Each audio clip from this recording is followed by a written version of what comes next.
How's it going, everybody? Oh, welcome to another episode of Nightcap. Sail away, sail away, sail away. Time Music's favorite music compilation. Don't you remember that trailer when you were a kid that would come on? Always come on like late at night. Time Music presents Music for the Soul. That would always be heavily featured. What is it called? Orinoco Flow? That's the 2009 remaster. It went very spicy. And very cool. I don't know why. That thing's been stuck in my fucking head for like a week. And I just had to hear it. I had to hear it. I could have listened to it on my own time, but, you know. But anyways, yeah, it's been a minute, folks. It's been a minute. What's up, Hagbird? I see you in the chat already, buddy. How's it going, man? Been a minute. Yeah, I was, I got the coof. Again. Came down with a illness. Really struck me down. Really took me out for a couple weeks. But we're back in action. We're about as good as we're gonna be. So it's time to continue on. It's time to soldier on into the night. Time to nightcap it up, everybody. So I had prepped a show for like a couple weeks ago. You know? I was gonna do one a couple weeks ago. So we're going to do that show. We're going to be looking into the secret world of swangers. Swangin', swanger.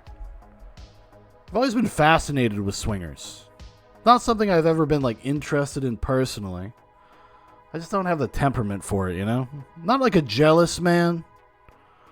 But I do think it would bother me. I think it would.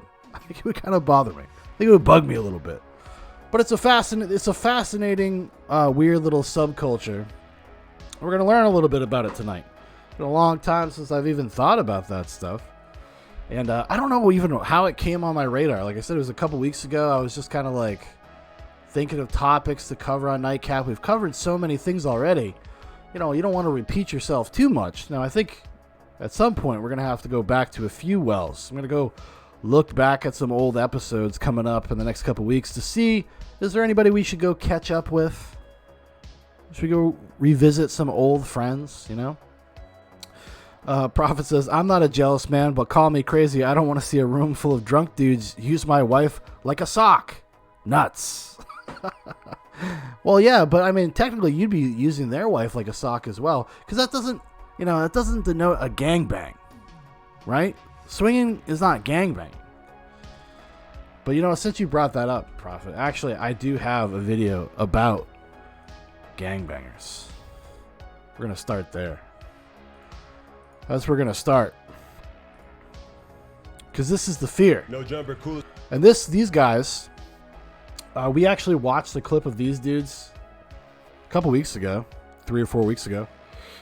During when we went through that very long live stream where we were watching the Love Guru guys, and they were guests on this podcast. I think it's called the No Jumper podcast, and they interviewed Kazumi, porn star Kazumi, talks about sleeping with 50 men in one night. Now that is like being used like a sock, a very crusty sock. Woo, these girls, these modern girls. Let's do it. Let's hop in. Coolest podcast in the world. We're back with our second ever Patreon exclusive. And today, not so Patreon exclusive anymore, folks. Because you got a porn star talking about getting 50 dicks in a night. You put that on the goddamn internet. You put that on YouTube. Okay, there's kids that need to stumble across this. Actually, you know, before we even start the video, let's check. Is this restricted? Is this fucking restricted? Is this a restricted video? This is not an age-restricted video. So anybody could find this. This will come up in any search. 3.89 million subs on this channel. You know, I get dinged for fucking calling people cocksuckers. You have, like, all the time. You have no idea how much shit Nightcap brings my life because I upload the archives on YouTube. today we're joined by a very lovely lady. Introduce yourself. Oh, hi. My name is Kazumi Squirts. Kazumi Squirts. Now, I'm not familiar with this porn star. I've never heard of this chick before. Kazumi Squirts. It's like the perfect waifu name. I'm 0.01 on OnlyFans. I make $50K a week. A week? Mm-hmm. Damn, that's a lot. Yeah. Wow. Impressive. How do we end up here together? Oh, see. Someone just sent me to. Now, this is why. Is that Welsh? Good one, Hybrid. The reason why I've never heard of her before is definitely because if she's an OnlyFans pornographer, porn lady, definitely not going to do that. I don't even think in my adult life I've ever paid for pornography. And I don't see why I would. I mean, I guess I would really have to be like enamored with one of these chicks. I'd really have to just be like, I gotta know. I gotta see. Like, what does that drive? I guess like there's a whole culture, there's a whole generation coming up where they're like into e-thoughts, like just because of like the Twitch situation over there. I don't know if you guys are familiar with the tub meta, the pool meta, like chicks just live streaming from fucking little wading pools inside their rooms so they could wear bikinis. Yeah. Flyer. I'm a no jumper virgin, so I've never been on a podcast before, but I felt like, why not? I'm in the city. So you have no idea about the army of creepy meth heads that follow No Jumper. 4 million creepy meth heads. I could guess from looking at you that was probably your following. So What about my following? What about him? No, that definitely reinforced what I expected. So I was like, all right. Oh, girls got jokes. He looks like a gang member. I look like a creepy I'm about to say, I incel. look like a meth head. No, you definitely look like you sell something. Yeah. See, that's what I was going to say. She beat me to the punch. He looks like a dealer. He looks like a buyer. Sell something? Yeah. Yeah, I used to sell dick. Yeah. Oh, really? I used to. Wow. at a discount. Respect. discount. Wow. Like what? Like what? $4? It was like 75 Oh. Okay. back then. Okay, and what is it now? The price is way up now. Oh, okay. Back Yeah. then. Maybe 50K a week Doesn't like to type. disclose yeah, I'm it. $10, so I just want to know. Oh. Wait, okay. Here's a good question. Like, these guys are so fucking gross that they're trying to like do like some weird little flirtatious thing. Like, let's just get to the interview, fellas. You don't need to ingratiate yourself to this woman. I mean, I'm not saying treat her like shit, but this little, we gotta get straight to it. When I start interviewing people for Zoobox, I'm just gonna get straight to it. I'm just gonna hit them with the first question right away, right after they say their name. You like dick that much, huh? Hypothetically, you walk into a bar, you see me and you see AD both standing there at the bar. Which one are you going to gravitate towards? Who's more your type? I'm calling the cops first, but Just for being in a bar? Wow. I'd be like, whoa, something illegal is happening. But I would probably be with you. Really? Okay. Yeah. What is it? He doesn't think I'm attractive. Is it the African Americanness? Yes. That's most of what's on my page. That's your fave? Mm-hmm. Really? But I mean, I would like all flavors of the rainbow, but I've never been with a white guy. Ever? I'm sorry. How many guys have you been with? Well, I used to. That's racist, by the way. That's racial discrimination. She's profiling men. Huh. Based on their skin color? Very disturbing. I hope she's called out for this. Be a gangbang girl. I used to do gangbang parties, and I would get fucked by like 50 dudes a night. So I've probably been fucked by like. I was a gangbang girl. She's really moved up in the world. OnlyFans, right? Really just... I mean, is that the trajectory? Is that like the track? You start out as a gangbang girl and then just go into OnlyFans? Is that the corporate ladder for the hoe? Perhaps. 500 dudes, but they were mostly black. That's actually a true story. 500 and a white guy didn't creep in. What kind of parties were these? They were, Rap parties. I'm glad you did it. Yeah. Much respect, but I mean, Yeah. I just can't believe like one white guy Black didn't creep power, in there. nigga. Yeah. Martin Luther King died for that, so. I mean, even the NBA's got a couple of white guys in there, you know? Even the whole NBA. I mean, you still got a Kevin McHale here, Chris Mullen here, there's at least a couple. I don't Fuck know. I've just never touched them. Really? Yeah. Are you interested or no? No, I'm sorry. Really? You wouldn't do it? Maybe for like a lot of money. For like, money, right, yeah. Yeah. Well, okay. As opposed to what, lady? Kazumi? As opposed to what? I like how these guys like just kind of launder this out there in the culture. Like, oh, this is normal. This is just a thing. Some people do this. Some people do it. It's a totally respectable profession. Totally cool thing to do. And I'm not a prude.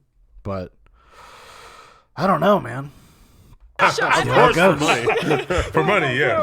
okay, I've had sugar daddies that were white, but I don't count that because that's work. You know, that's my place of employment. So Okay. yeah, and of course they're white. So like, It that's occurs, reparations. it occurs to me that she's already keeping it way more real than most girls that we have on here. Oh, I just never watched the podcast, so I don't know if I'm supposed to be like, woo, or like, Whoa. whoa, oh, First What? nipple ever flashed on the podcast? oh.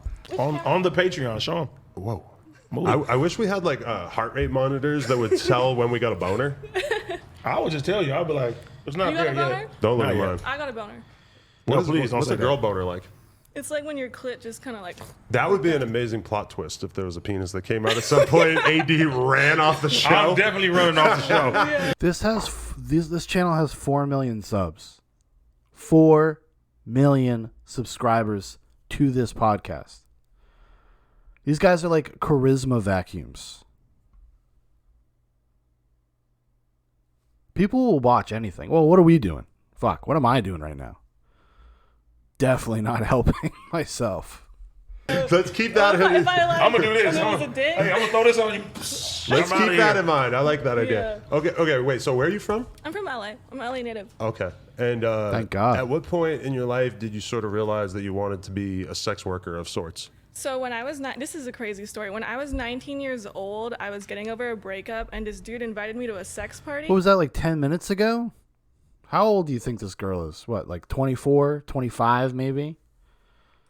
And it was just this like sex club in like Sherman Oaks, and it was an orgy with like a bunch of strangers, and it was awesome. So it just kind of spiraled from there. But I'm in a good place. Life's great. Okay, but were you, would you say you were sexually promiscuous before that? Yeah, I was sexually promiscuous, but I was a Christian, so I only did anal. No, these are all true stories. I'm like not even capping. How many times did you have a dick in your ass before you had a dick in your vagina? I had like a few dicks in my ass, not at the same time, but like maybe like 1 or 2. And did but you- I always give him poop dicks, so I just like didn't do that. Wait, Yeah. you were giving poop dick? Yeah. As in you didn't know how to clean your ass out before you did anal? No, I just kind of was like, Shitting on men? yeah, Literally. yeah, but yeah, it was on purpose. You were shitting on their dicks on purpose? Yeah, I well, think I'm just, confused. Yeah, but I just wasn't like I didn't know how to clean my butt yet. Right. I still don't, so I just don't do anal. Yeah. Back in the day, I used to do a lot of messy anal. Nowadays, whenever Like I do in it, your it's- butt or to other people's butts? No, like I would just do anal with like a girl I'm randomly. about to say, I hope so, not you. Yeah, No, yeah. but now that I have like my girls in the porn industry, when we do anal, it's usually she's prepared. She Oh knows. yeah, they have like a whole like regiment routine now. Well, thank God. I'm glad he got over that phase of his life, the sloppy anal sex phase. Very messy. Actually, if you go back and listen to the podcast I have, Zoobox, a podcast about nonsense, I think it's like the second episode. My co-host, my brother Dan, talks about a story where he got shit all over. It's called The Muddy Butt Guru. That's right. It's just too much work. Really? You're No, just I over lost it. my virginity in college, like 19 years old. Wow. You That's just amazing. wild the fuck out after that. Then, what does your ex-boyfriend think? Oh, he's in jail, but unrelated. It's on drug charges. Oh, Oh, thank do we God. look like him or something? No, but you look like my current boyfriend. Oh, And you know how I know that she's not capping is because a friend of mine reached out and said, "Oh, you're interviewing this girl that I had a foursome with." Oh my God, who is it? I'm just not even gonna say, but he said, is and he it? said it was at a sex party. And Wait, I actually am. I don't know how close this camera is, but I actually. The Are you fuck? talking about these people? let me see one. I don't think so. The guy that I'm talking about is an She has pictures. She carries pictures of her conquests. Wow. It's like a dude. It's like playing cards. African American male. Wow, Is it one of these dudes? it doesn't look like any of the guys in this photo. I just have that in my. This in is my- hard with the in my pocket. Polaroid. Oh, thank you. Wow, No, I this is have so cool. Just these fucking young This is me. African American dudes just holding her up, spreading her vagina wide open while she's butt naked. Maybe we could take photos of these and Yeah. put. Can Can we cat it show in. them to the camera? No, but let's take pictures and Okay. we'll cut it into the video. I This guess. is me and my boyfriend on an orgy boat. You Look said at this one I look like? You have a boyfriend? Yeah, no, we're swingers. Oh, okay. So he knows about all this wild shit that you're doing. Oh yeah, it's consensual. Did y'all fuck these old people in the back? No. I was about to say, hope well, not. I didn't fuck this old person in the back. Oh, that's a fat old white man, isn't it? Hey, leave him alone. Maybe we should blur his face out. I don't know if he wants to be in this Patreon exclusive. That nigga shaped like Miss Doubtfire. This is my boyfriend and I playing basketball naked. Oh, that's your boyfriend. Okay. You guys seem very happy together. No, we are very. This is the most boring fucking iteration of this that could possibly exist. This is so fucking boring. I guess just Swingers is just not that interesting. enriched. Our lives are great. Wow. I live a very truthful, honest life. What a fucking dude. Yeah, no, he's lit. That's amazing. We definitely got to take photos of these after. Yeah, we're very happy together. So you actually said you wanted to do this episode naked. Yeah, I did. Okay. Can we at least start initiating that process? I don't know if we should go full naked to start or we should go topless and then... I could do like one nipple. No, let's just get the shirt off to start, just for the fans. Really out there, just, helping promoting the sisterhood. Really getting out there. At home, I feel like they're going to appreciate that. Is this live stream? No. Oh, okay. I was going to be like, whoa. You're also not going to be able to get your shirt off because you have headphones on, but... Prophet says, yeah, she's just a run-of-the-mill slut. It is. It's actually that boring. This is every chick in Boston that does burlesque. Excellent call. That's any chick anywhere that does burlesque. They say, like, oh, we like the art form. We're not strippers.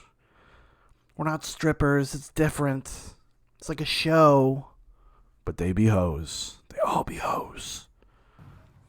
My boobs are fake. They are, okay. I could tell. They look kind of real to me at first. Oh, and then you said I the call scars. it. Never mind. They're very nice, though. I'm not going to lie. This is why you guys should subscribe to Patreon. Definitely. Yay. Yeah. Okay, but so talk about what it's like going to these gangbang parties where you end up getting fucked by 50 dudes. Are they wearing condoms? Yes. I'm not trying to die. That's freaking nuts. I'm about to say, you out of your fucking mind. I was just wondering. I guess she's not chasing the bug. That's another classic Nightcap episode. If you have not watched it, I implore you. You can actually go to our YouTube page. I watched an entire documentary actually introduced to me by Mr. Prophet himself about groups of gay men in the early 2000s that were tried to give each other AIDS and the big weird sex parties they would go to. What the hell? What kind of question is that? That's rolling the dice for sure. That's really Yeah. crazy. They have to be vaccinated too, right? Well, no, but actually, I did go. They have to have COVID. Actually, at one party I had, there was like a rapid COVID testing in front, so you would get tested right in front. But that was an orgy, not a gangbang, to differentiate. Yeah, what is the difference? So an orgy, the ratio is just like more female to male. You know what I'm talking about. Like, Why are you looking at him like I do porn? He's fucking just a black guy. He gets credit for all this shit. She's just assuming. This guy does porn? Not familiar with his work. Not familiar with it at all. You know what I'm talking about. He does porn. He's just a black guy. Come on, it's like a regular Tuesday. He does the porn. Yeah. Oh, I actually didn't know that. I'm like living I didn't under a know rock that. on I didn't Instagram. know I it. strike you as somebody that has orgies on a Tuesday. Yeah, You go on like somebody's podcast to promote your business, your OnlyFans, and you can't even be bothered to look them up, watch an episode. Hagbert says she's fucking 50 dudes at a clip, but asking her if she uses rubbers is off base. How could you even ask me that? Of course I do. looking a Tuesday orgy guy, maybe a gangbang him and Friday McConan. guy. No, It's going up on a Tuesday. No, is that Wednesday? but I tell Adam all the time, I'm beautifully appealing. He doesn't think I'm attractive, and girls tell him all the time. You rate him on a scale of 1 to 10. 6, but it's fun. Oh, she already had it in her mind. but I think you have an amazing personality. But I think Adam's What a weird person. I don't know if you've looked in the mirror lately, Kazumi. Because it's like, she's like a person that, like, the hodum just, like, radiates off of her. You would just see her and you would probably make an assumption. Fair? Maybe not. But I think I probably would. I'd probably be like, oh, that's a hoe. Watch out for that one. I've met a lot of girls like this. really tall. So But he's the same height as me. wait, Stan? It's my seat. Oh, I'm sorry. You looked short, but he looks tall. But if I stand on my money, Yeah. what is it, 6'4"? No, I Yeah. guess that's only an inch tall, so it's not that much money. Okay, let me ask this. All right, so how would you describe what you enjoy so much about the gangbang party? Is it just like the pure joy of having a ton of different... Like, this dude is in the industry. He's a sex worker. He's a pornographer. And this is the best material he can come up with as a professional asking another professional about their work. You think there would be some just more interesting probing questions? No pun intended. different dicks going in and out of your vagina over the course of many hours? So let me explain how a gangbang... Also, can that be enjoyable? I don't know. I understand, like, you know, porn stars and stuff doing it maybe for clout, maybe for a big payday. But I can't imagine, like, you just go to a gangbang party or go to an orgy party just to, like, I don't know, don't you get sore? Especially, you know, with the brothers, with the yos, as they say in some parts of the world. Bang party works. So basically it's a big penthouse. There's maybe like 4 girls. We usually have different races so they could have like a different flavor. And then there's like 50 dudes or like Are you getting 100 paid? dudes. You know, so I actually just went to one because a guy brought me there on a date and he was like, I think you would like it. On a date? And he was so right because I got ran the fuck through. And then a dude was like, are you getting paid? And I was like, can I get paid? And he was like, you should get paid. So then I started getting paid, but I was there already. So You were just doing it for the pure joy for of the it. pure thrill of it all. Are the guys? It's like a weird form of nihilism. Orgy nihilism. Well, I'm sorry. That was really disappointing. That was a disappointing fucking video. Goddamn waste my time. Fucking losing viewers. Nobody wants to see that. You gotta make better content out there, people, so that I can talk about it, okay? You gotta do me a favor. Help a brother out. All right, well, now, since she's talked about swingers, we're gonna look into the secret life of swingers. It's a little 10-minute doc. We'll check that. We're gonna start there. And then I found some other, like, just, you know, those great random vlogs that you can find on YouTube of people talking about their experiences or what they did, the lifestyle. It's gonna be wonderful. And I apologize, I am not up to full speed yet, but we'll get back there. We'll get back there, I promise. We're going to party now. Yeah. Ellie and I are gonna go to the party. Back in Pennsylvania, Jen and Mark get ready for a date with a new couple they met on the internet. I might have sex with a strange man tonight. Yes, I might. It's gotta look good. I like that it's like the cheesy, like, early 2000s MTV packet quality to it with the cheesy music. There it is. As far as our family life and our weekend or our swinger life, I don't think they clash at all. I'm still not. Actually, this might have been on like VH1 or MTV. I mean, you're dropping Third Eye Blind like that just out of nowhere. And being that our son's, you know, a little bit older, you know, it's not interfering with him. He's fine. He's well adjusted. And if he asks a question, we'll answer it. All right, do you have money? Here. But we're not going to say, oh, yeah, we went out dancing with this couple, and then we went back to their hotel room and had sex with them. All right, I'm gonna go. I'll see you All right, later. behave. Getting decked out.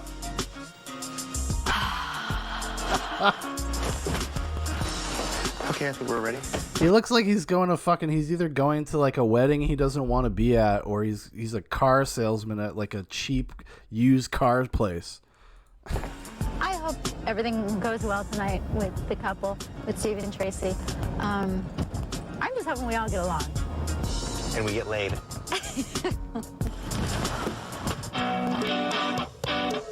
Steve and Tracy just arrived from Philly, and like Jen and Mark, they're hoping to hook up. There's something weird when you meet swingers and stuff like that. There is like this very weird like middle America normalcy to something, but it's like slightly off. Like there's always something like off kilter about their presence. But if you were just to see them from afar, you'd be like, oh well, whatever, you know, just like looks like a normal couple. Like look, the dude's dressed like a like a sap. Hey! Hey, how you doing, Steve? Nice to meet you. Nice to meet you.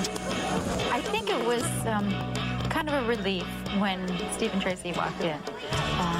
We've been looking at their pictures and talking to them on the phone, but you really don't know what somebody's like until you actually meet them. Around here, everybody's so much more closed-minded. It's a very, very religious town. There goes your shot at president of the PTA. You're done. We do what makes us happy. We have a good time doing it. It's not hurting anybody. Right.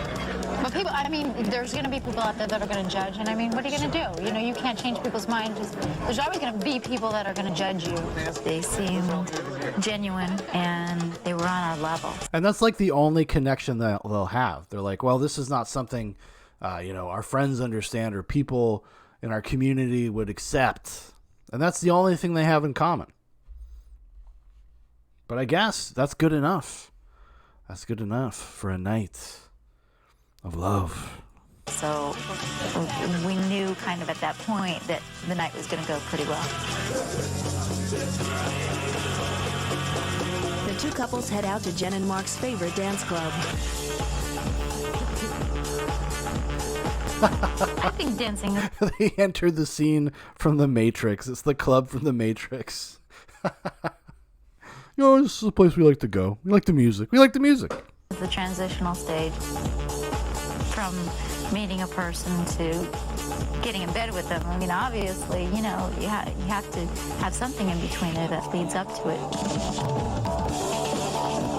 It starts out, innocent, and then as you feel more comfortable in touching another person and, maybe kissing and making out or whatever. Like, what is it? How does, innocence factor into this? Like, you have a pretty clear goal of what you're there to do and what you're there to achieve. Look at these people just sucking face. Just PDA. Public displays of affection. Huh? Ready for action, they make a beeline for Steve and Tracy's hotel room. Walking towards the room, with the other person's spouse, there's full of anticipation. I think you go through that whole physiological thing. Your hands get sweaty and, your heart beats a little faster. That excitement, that anticipation, that energy level. This guy could be pause. This guy could have AIDS. What if they're spreaders? What if they're super spreaders? That's probably one of the big draws to it. I have the magic key. Magic key? Put it in the okay. No? Okay, here you go. You have He has the magic key, but she has the magic touch. Yes, see, it always takes a woman's touch. Yes, it does. Get in there, fella. Prophet says, Mom's spaghetti. Mom's spaghetti. Once you get there, it tends to be a little bit awkward at first. Because you don't know, how to take that first step. Everybody has the same idea. Everybody wants the same thing. You're there for the same reason. Hi! They were just moments ago, dry humping on the dance floor. It's been a long time since I've been part of, quote unquote, hookup culture since I've been a single dude. But I feel like, the stage has been set. The entire reason you met them is to fuck them. What is this? What is this game? I don't understand it. I guess everybody's just chilling and waiting for me, huh? There's always that extra hesitation before you actually jump into it. So wait, I have to ask you a quick question. No, do you mind if I touch you? No, I'm fine. Because there's a boundary here. I don't know where to go. No, you're fine. See, this would have been good. This would have been dinner talk. These things could have been worked out in advance. When they were at the that nice little bar and grill.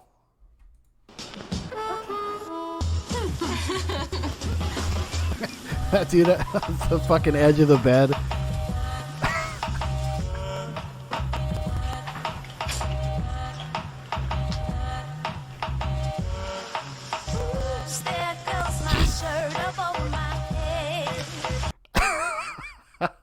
Nice. I like, you got to give credit to the editors, They have this song in the bank. And they're like, hey, we can time the song. So it's when he's taking off her husband's wife beater. Nice shoulder tat.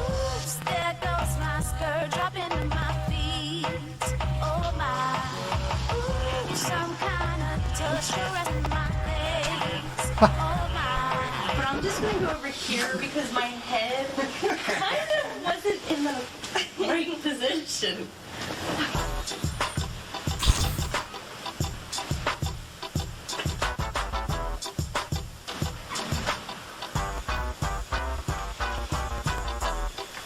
How long are they going to allow this? So that, like, they're nervous about, like, oh, they're going and, like, and starting everything. But the cameras are there, too. When are they going to tell the camera people to leave? No.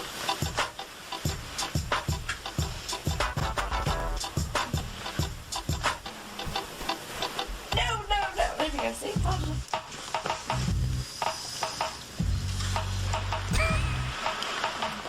They're just going to keep going? It was really good sex. It was good. When we did actually leave, we gave them both the hugs and kisses, and we said, we'd love to see you again. Keep in touch. Coming up, Grego opens the doors to his biggest sex party of the year. Showtime. And while JP and Mika turn up the heat, Alex suffers from a case of cold feet. Are you afraid you'll lose me? Yeah, I am. Don't be afraid. Uh-oh. Please. It's Halloween weekend, and Ellie and Alex are on their way to their first swinger party. I've always been attracted to the idea of being with like another, with two women. But I don't know whether this is going to be the opportunity, really. We'll see what happens. I don't know. Yeah. I'm sure Alex would be happy to be with me and another woman, but he would definitely not want another male involved. I love you. Oh. Yeah, because no dudes really do. Well, that's probably not true. Are you afraid you'll lose me? Yeah, I am. Really? Sure. Oh. Don't be afraid. That guy is going to end up on the edge of the bed masturbating while somebody's fucking his wife. This is the future I see for him. He will probably keep his mask on. Finally, Grego's Love Loft is open for business. Finally, thank God. Showtime. Hey. So basically, I host most of the night to make sure everybody's doing good. I like to meet, especially the new couples at the door, introduce myself, show them around the loft a little bit. One of my favorites. JP and Nika arrive ready for action, but getting in isn't cheap. My man. What's up, Ivan? Good. It costs $85 a couple to get in the door. $85? I mean, that's not... I expected a much larger number. I'm not saying $85 is not a lot of money in a certain sense, but I expected like $200, $250, something like that. Prophet says that dude's going to end up on the edge of a tipping chair. Don't we know it? It's going to be up in that swang. Hi. One of my favorite couples who comes here is JP and Nika. They're a great-looking couple. They're in great shape, and they're a lot of fun. You look so different. Oh, my God. No, I had no idea. This guy's a pirate. See you again. Where'd Nika go? And they definitely get the party started off, and they usually get it going pretty hot. Is there anybody, like, in the big room yet? I guess you got to have that. Like, if you're running a sex club, you would have to have, like, your ringers. Like, the people that will show up and they kind of guarantee that something will start. He should be paying those people. Ellie and Alex show up fashionably late. Gregos. For them, this is where fantasy becomes reality. Thank you for coming here with me. You're cute. You know that? People don't come into my party and just take off their clothes and have sex. They want to socialize, they want to talk. In the first 2 or 3 hours, that's basically what it is. Then it takes a natural... Yeah, it's called everybody getting drunk. That's what it is, dude. It's not, people gotta get up the gumption for it. Comfortable progression into the actual erotic play. She said she wants to take me in a cage and me. I can't do that yet. I have to host. We've got a lot of newbies that do come. I'll keep a little bit of a special eye on them just to make sure they're comfortable. But it seems like it takes care of itself when they come here. Everybody's pretty open to talking with everybody because it's just a great crowd. Ellie, nice to meet you. Nice to meet you. I'm excited. I mean, I'm nervous. I'm definitely nervous. I don't want to like stick out. I want to be able to let people know that I'm game. I'm ready to have fun. The first party we came to was Grego's, and it made us feel so comfortable. I like Grego. Like, he's a really good guy. Yeah, he is. And you know what? He makes sure everything is like safe. For me, there was kind of a sleazy, kind of cheesy factor going on there. The guys with the long hair, the muscles walking around, and the girls like, kind of ditzy, saying, I like being naked. Hi, I'm naked. You know, honestly, that's usually my first reaction anytime I've ever seen like a documentary or anything covering the subject, is how corny it is, how theatrical it is. But I guess maybe that provides people like an abstraction. Provides people with distance from themselves and their real lives. It's like they're at a Halloween party. Well, this is on Halloween specifically, but I guess I wonder is it like this normally? People in costumes? They should be if they're not. Alex, do you know who he is? No. What, James? Look at his costume. Look at James. The Matrix. Yes. Pin Brain dressed like Neo from The Matrix was, obviously saying stuff to her. I was Yeah, he's at a swingers party, dude. He's trying to hook up. He looks like the Terminator, though. just trying not to watch it. This is cool. I didn't see this part of it. Let's go check out over here. I know that guy. I don't care. It seemed to me like she was contemplating getting busy. I know that's the whole idea of this thing is, people getting busy with other people, but it was annoying. At Grego's party, sex happens everywhere, but usually it's the Inferno room that heats up first. It's girls who rule the party. Everybody thinks that guy is a little aggressive. So if guy would approach a couple... Hey guys. Of course she's a weird European lady. I was wondering if you would mind if it's your idea. The couple probably would be scared. I like that she's just busting on people that are hooking up at this swingers sex party. She's like, would you mind if I become one with you? She's just like wandering around the party. Reminds me of a dude. I was at a party one time and this guy was just so desperate to get laid. He went up to every single girl at the party and told them that they were the most beautiful woman he had ever seen. Ended up working at some point. I think somebody found him and fucking some chick in a closet. Nika, nice to meet you. Oh, and that's it. That's it. That's blue balls. Oh shit. Sometimes I should look at these things before I do NIGHTCAP. So now we got one. This is an interview. It's a couple interviewing someone to be part of their sex What we're looking This is from the BBC. Not that. Hold on now. Calm down. And Prophet, I got your message, and I think we will probably listen to that next. Let's see here. They have that exact vibe I was talking about, where they just like kind of look like average, normal people, but just off. Like there's no identifiers outwardly that like point to like, oh, these people are swingers or sex pests, whatever you want to call them. Until it's not. I don't know. I wonder, there's got to be some couples that have been together for a long time that do this kind of stuff. It's just my normie thinking, I suppose. That's off. It's like the seduction. It's the thrill of the hunt. Because this, to me, seems exhausting. To have to go through this process. I would just be I would just be too tired. That's it.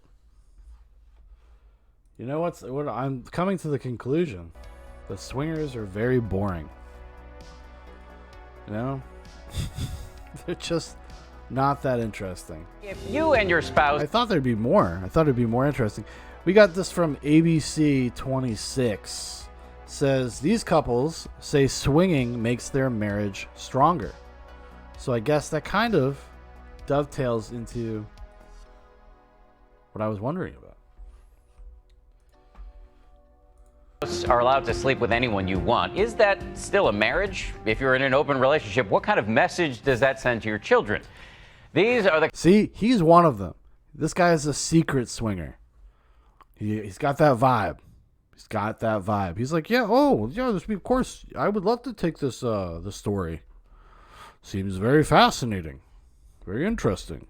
The kinds of weighty issues the participants at the New Orleans Swangers convention probably would rather not wrestle with when they're trying to enjoy naked speed dating or bondage class, but ABC's Ryan Owens went and asked them. Of which I am mildly familiar with. Anyway. New Orleans knows a good party. And the home of Mardi Gras really knows a good parade. We're calling this the Swinger Pride Parade. We're going to show the world that we're proud of who we are. But even the Big Easy has never... People are so insufferable. They have to have these things, and they imagine you could do this. This could be your proclivity or whatever, but get together and be like, this is our identity, and we demand that culture accepts us.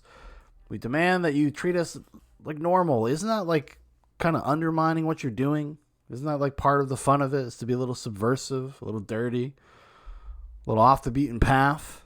What is this fucking need to just normalize all of this stuff? They just want to normalize it. Oh, that's right, because they want to fuck everything up.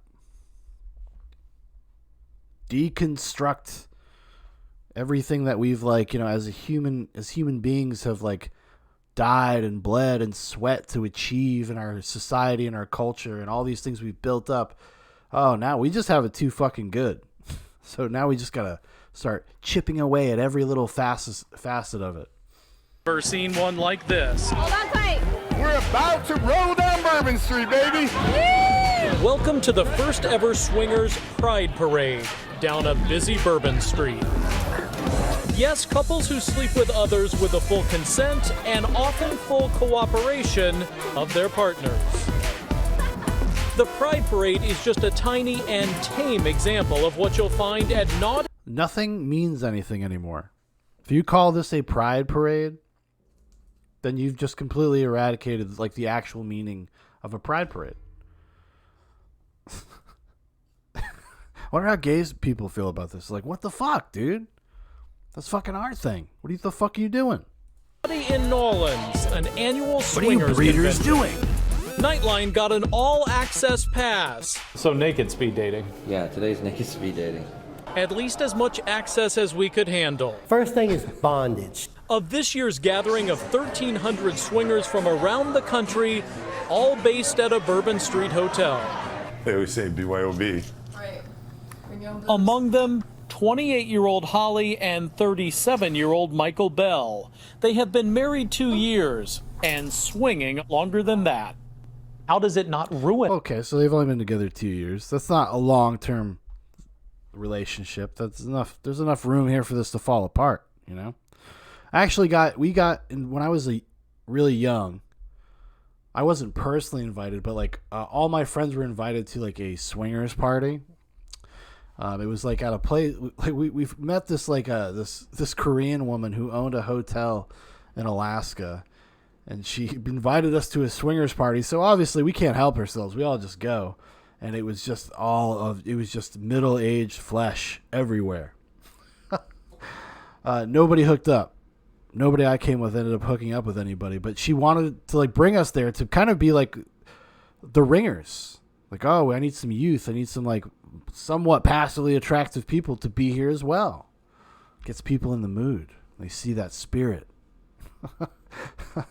In a marriage to be with all these other people. Not everyone that's a swinger is sexually involved with other people. And if she was with another man, I'm okay with that as long as it's a decision that Holly made personally. Being a swinger is about a community. As opposed to what? I mean, if she was raped, of course she would have a problem with it.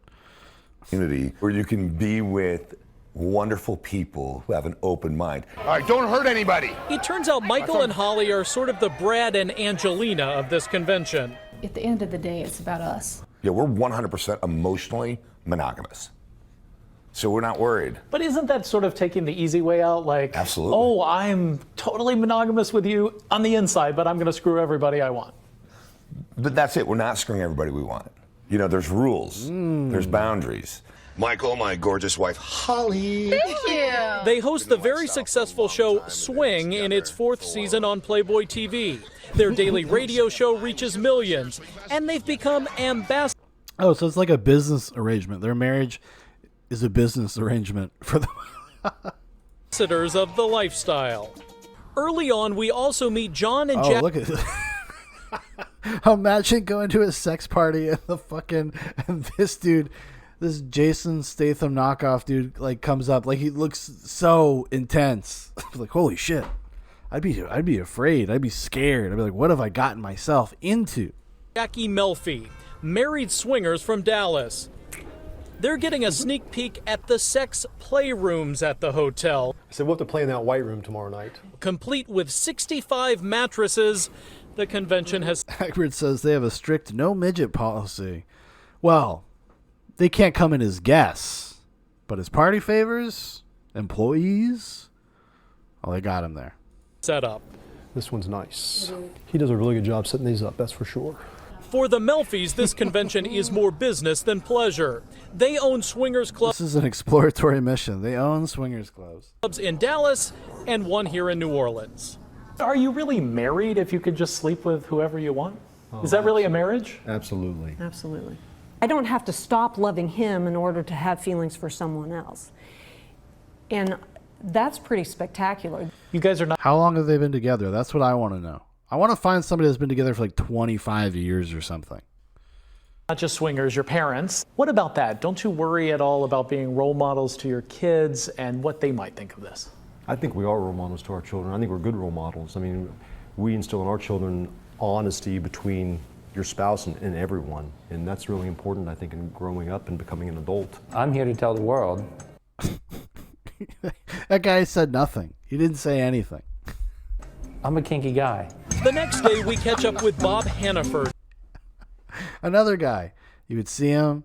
He'd be coming up behind you. He'd be chatting up some lady. He'd be like, hey, mind if I join you? The event's organizer and our tour guide into a world unlike anything you've seen. We've taken the meeting space and changed it into something a little magical. Every night at 11 o'clock sharp, these playrooms open up for couples to explore.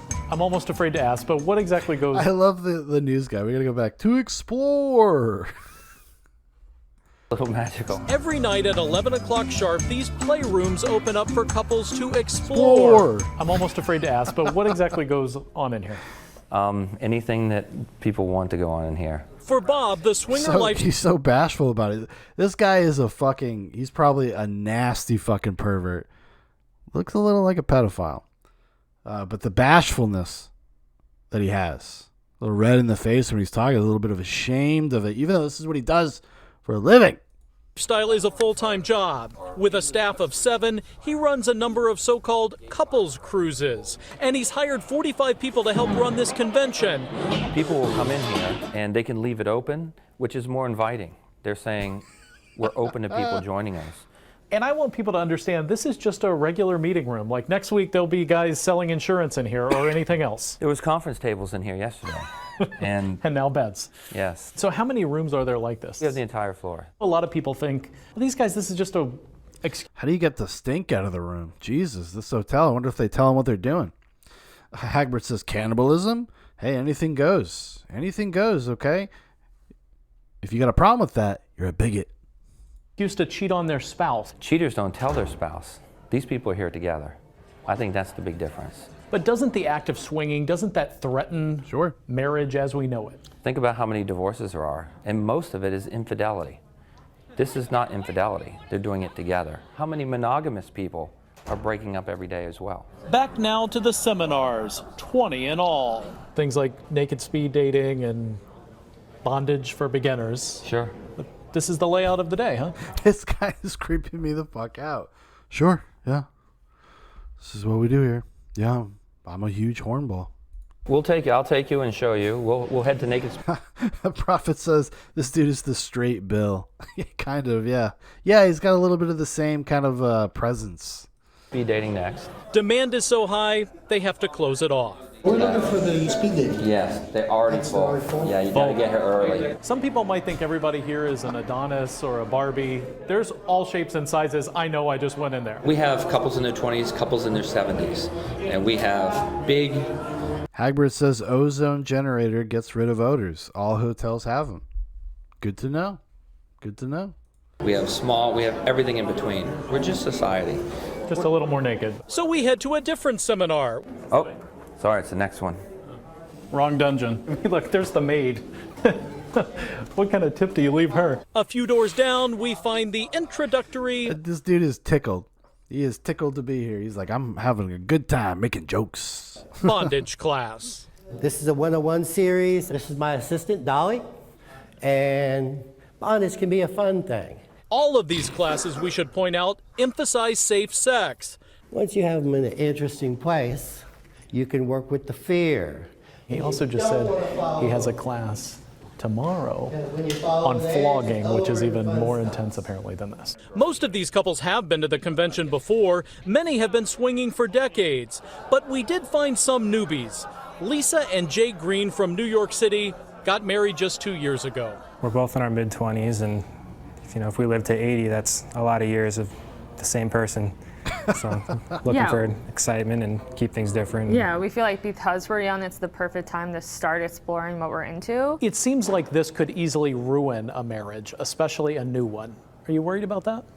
No, not at all, because we communicate really well. And if any of us were either ever uncomfortable with something, we would just say it and then we'd stop. I'd say it brought us closer so far. That's sort of the party line here, that opening up a relationship can strengthen it. Surprisingly, many of the women here told us it's oddly liberating. It was very empowering Oh my as God. a woman to take all that dick. I just felt on top of the world. step outside of that man's world and do something for myself. Oh my God. And not only do it for myself, but then to receive affirmation from him. It had me hooked from that. So isn't that like you doing it for yourself? Like, oh, I get to step outside the man's world while still the highest validation you get is from a man. And clearly she's not the only one. Remember Michael and Holly? I do. They had a busy weekend. There's tons of stories we can tell. Even the strongest advocates of swinging warn couples this will not fix a bad marriage. It will expose the problems, and people who weren't communicating are going to get even worse, and they're going to end. But for thousands, maybe millions of couples, this works. And they aren't shy about showing it off. I'm Ryan Owens for Nightline in New Orleans. I love that the next video is sold in America inside a nation's sex trade. Sex trafficking video. They're trying to balance it out. YouTube trying to find that balance, the content that you find. Like, have you thought of this alternative theory? Let's see here. No, I don't want to do that.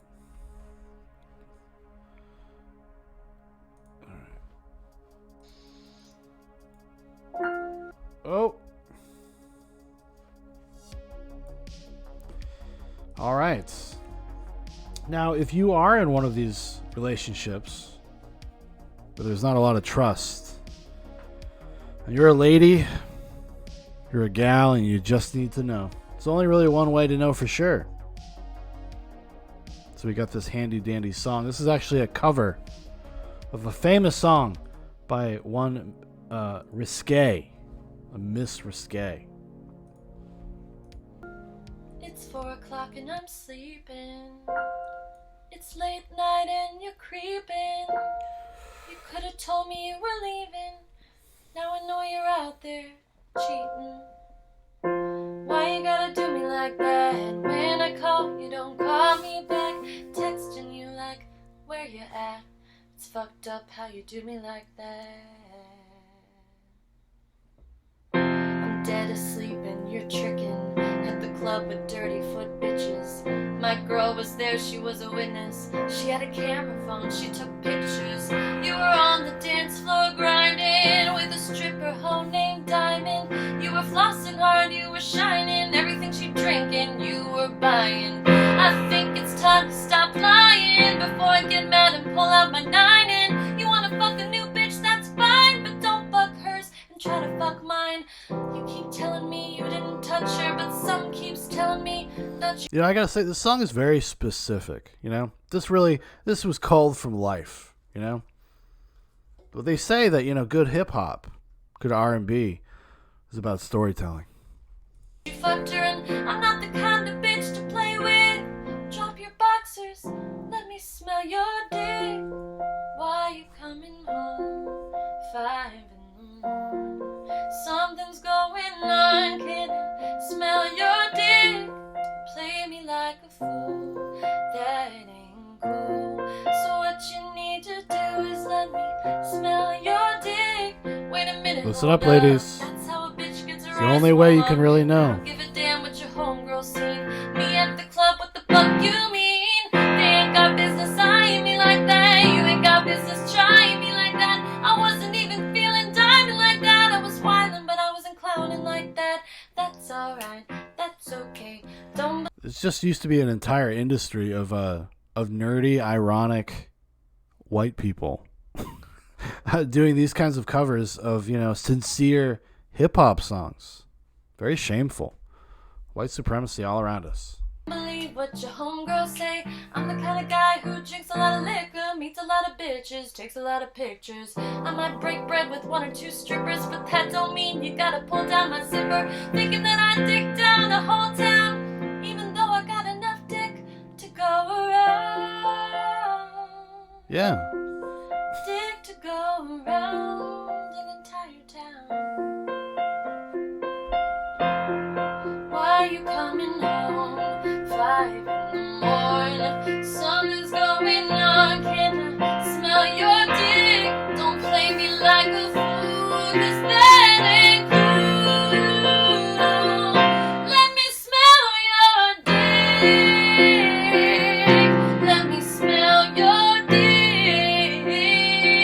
Like an angel. The voice of an angel. Let me sniff your penis. Let me whiff your pecker. You gotta. Smell your dick.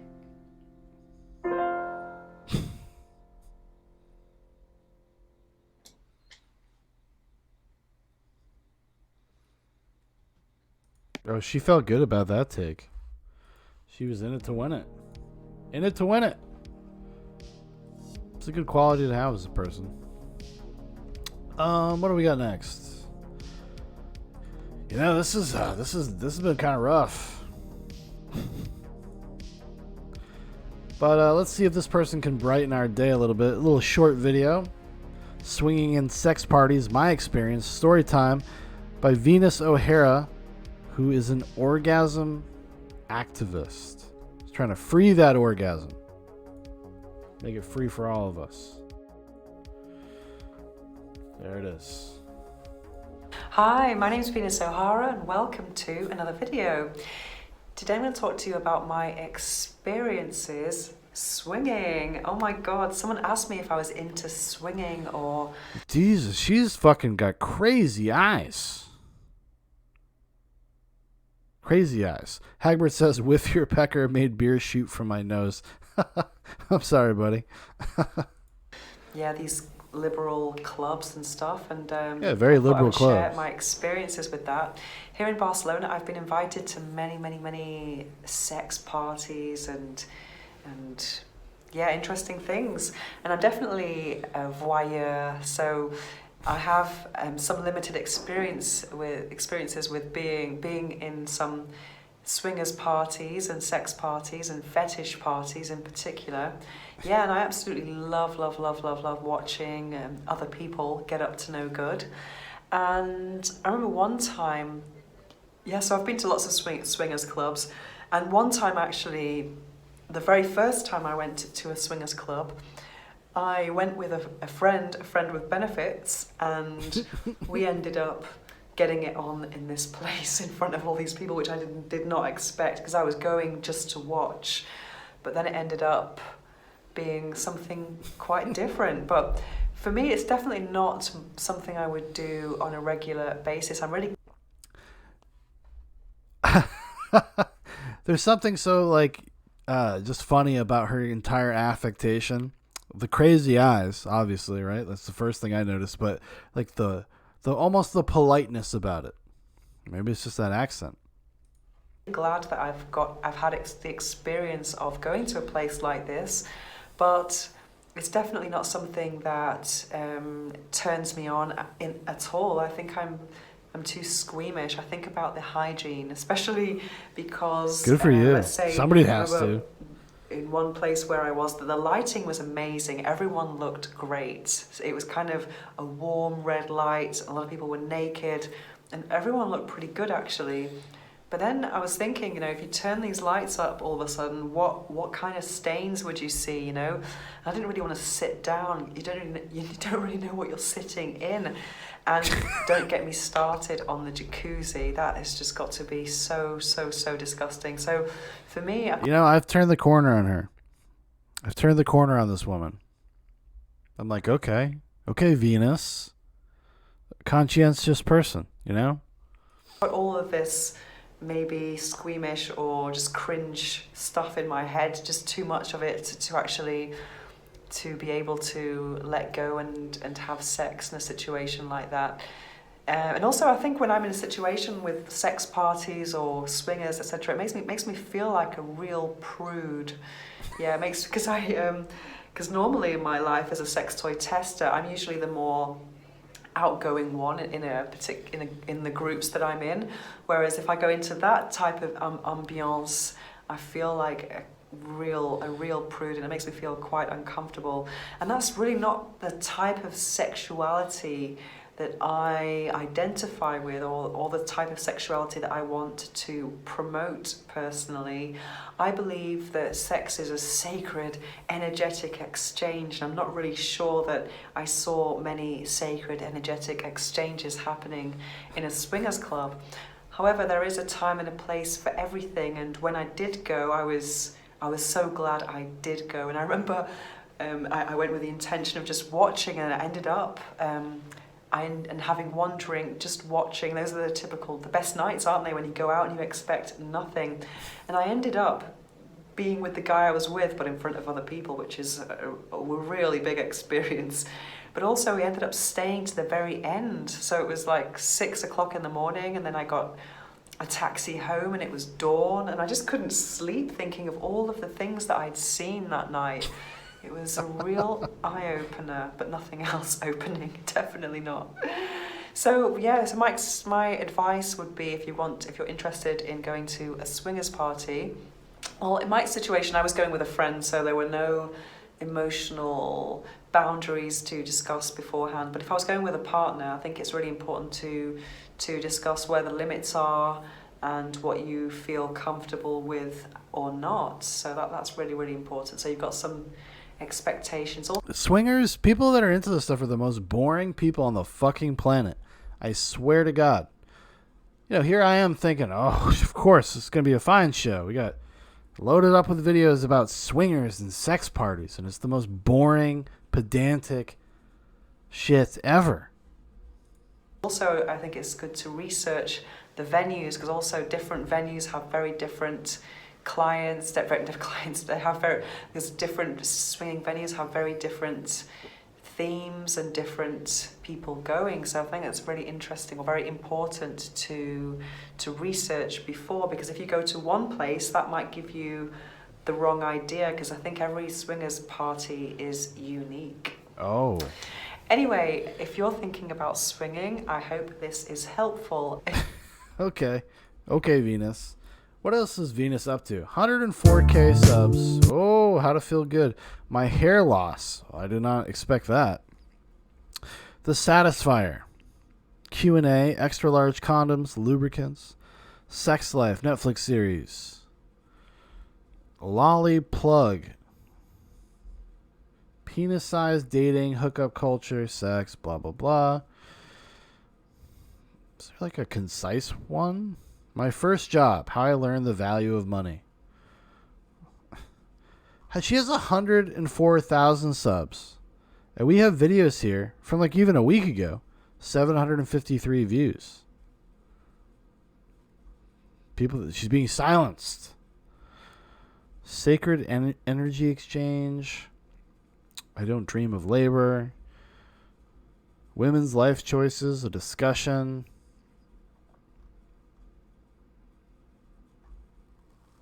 Let's see what she does. This is what she does. She's paid to do this. Paid promotion. Venus O'Hara. I think it's a bit Hi, naughty. I'm Venus O'Hara and welcome to another video. Oh, Venus. Today I'm going to be reviewing Dea from Bellesa. And I unboxed this in my Bellesa unboxing video a few weeks ago. And I was very excited about this product. And I think there were around, I can't remember how many products were in the box, maybe 6. And this was one that really stood out for me. I saw it online and I thought it was just another rabbit vibrator. And then when I held it in my hands, I thought differently. Let me show it to you. These are fancy. Check it out. The cool thing about being a dude is you could just fucking... It's pretty, you don't need a lot of assistance. A lady, though, she's got to dig deep. She's got to spend money to recreate that masculine experience. The experience of having me on top of you, heaving, sweating. It's so cute. It's like a mini rabbit, and also it's got this flat bottom so it can actually stand up on your bedside. Which is key. Yeah, it's very cool. And also, you can insert this part and use it in the traditional way. This part would stimulate the G-spot and this part the clitoris. But you can also use it completely externally as well as a lay-on vibrator. And it has 2 motors. It's made of materials, silicone and ABS gold plastic. Vibration modes, 7 USB. See? I like the work she does, though. We got pictures, juxtapositions with pieces of fruit. Show you the size. Up here on the shelf, you could put it on the mantle. This could be an art piece. No one would be the wiser. You have your parents over for dinner. Well, what's that? That's interesting. Just this, I like art. Just a cool sculpture. Be rechargeable. Charge time 2 hours. Charge duration, well, the power, it gives you 2 hours of pleasure, which is pretty good. Water resistance, submersible, and it has an LED light which changes color with the mode, which is it's very cute actually. It reminds me of the mood rings which were popular in the 90s. Let me just show you what I mean, if you can see with this light. So it looks gold now, and it's kind of like a red color, or maybe not. And then a green, I'm not sure if you can... Green means go. But obviously this color would be more, you can notice it more in the dark, so you don't have to remember which setting, you just remember which color you like and then go back to that one. You can't really tell here. But yeah, it's very cool, very cool. And what I really like about it is that it has 2 motors, but they're not always doing the same thing. For example, sometimes when you get a vibrator, it'll be 2 motors, but let's say they'll both do pulsations at the same time or both do waves. Whereas here there are some settings where they're both doing very different things. One is doing pulsations and the other's doing waves. And it feels very nice. Ooh. Yeah, for example, this was really, really, really nice. Because normally I like how she went back. Her sense memory just took her back. She's like, ooh, yeah. Fuck. I remember that. I like to go for a continuous vibration, but it was kind of nice to warm up with different possibilities, definitely.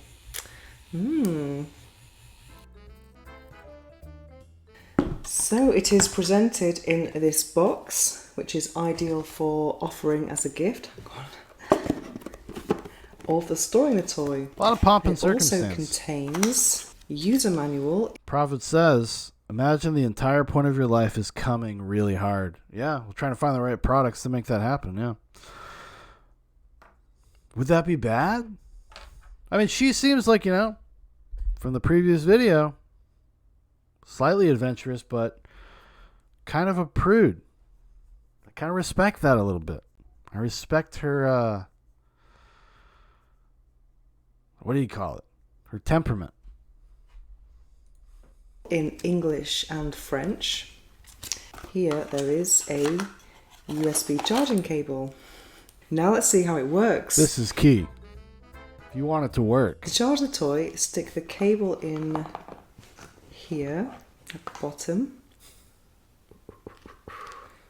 and plug it in. A full charge will take... What was that? What was that? What was that? At the bottom.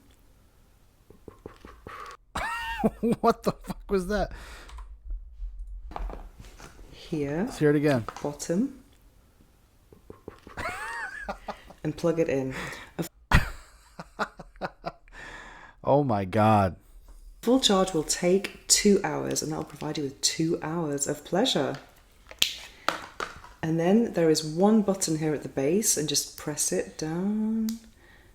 And then you can quick press and go through all the different settings. Yeah, you got to go through all the settings with one button? See, this thing should have like a dial. Although, it could get fucked up while you're in the throes. So maybe a dial wouldn't be good. Just give me some time. I'll think of something, I swear.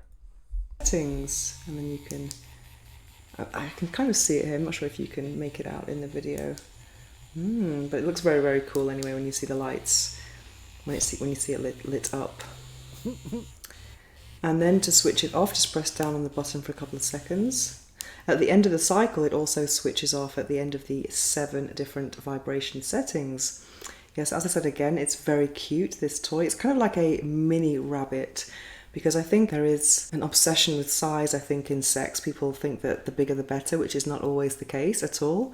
And yeah, of course, it's the motion in the ocean. We all know this. Thank you for reaffirming that. With sex toys, I think size is not as important, because often, well, not that it's so important in real life, but I think with sex toys, you can definitely have a pleasurable and satisfactory experience with a smaller toy. And this, for example, it only goes into about this much. So it's perfect for people who don't want a massive phallus inside them. So you would insert up to here. Perfect. And then you've got some fantastic stimulation of the G-spot. And because it has a very pointy tip, it's very easy to insert. And this part here is very flexible. Which is probably so it can important. adapt to all different anatomies. I absolutely love this, because yesterday I received an email from Valessa. How's Dea going? And I thought, oh my god, I must try it. And this morning I tried it and I absolutely loved it. I had it with my crystals all over me, because tonight's a full moon, so I kind of like to do some kind of meditative masturbation. Oh my god. See that right there? See, that's the juice. That's what we're looking for when we watch these videos. She's into crystals. Woo! Which is what I'm really into at the moment, and this was definitely fantastic. I had a fantastic orgasm. So I think that, in my experience anyway, dual stimulation is definitely more orgasmic than just something on the clitoris. Although I do love clitoral stimulation most of the time, but using something inside as well, which is not very often for me, if I'm honest, is very special. So it was very orgasmic. It's going to be quite hard for me to actually put this one away, because it was memorable. For more information about Dea from Valessa, check out the link in the description below. That's all from my sex toy laboratory for today. Thanks for watching. Thank you. My goodness.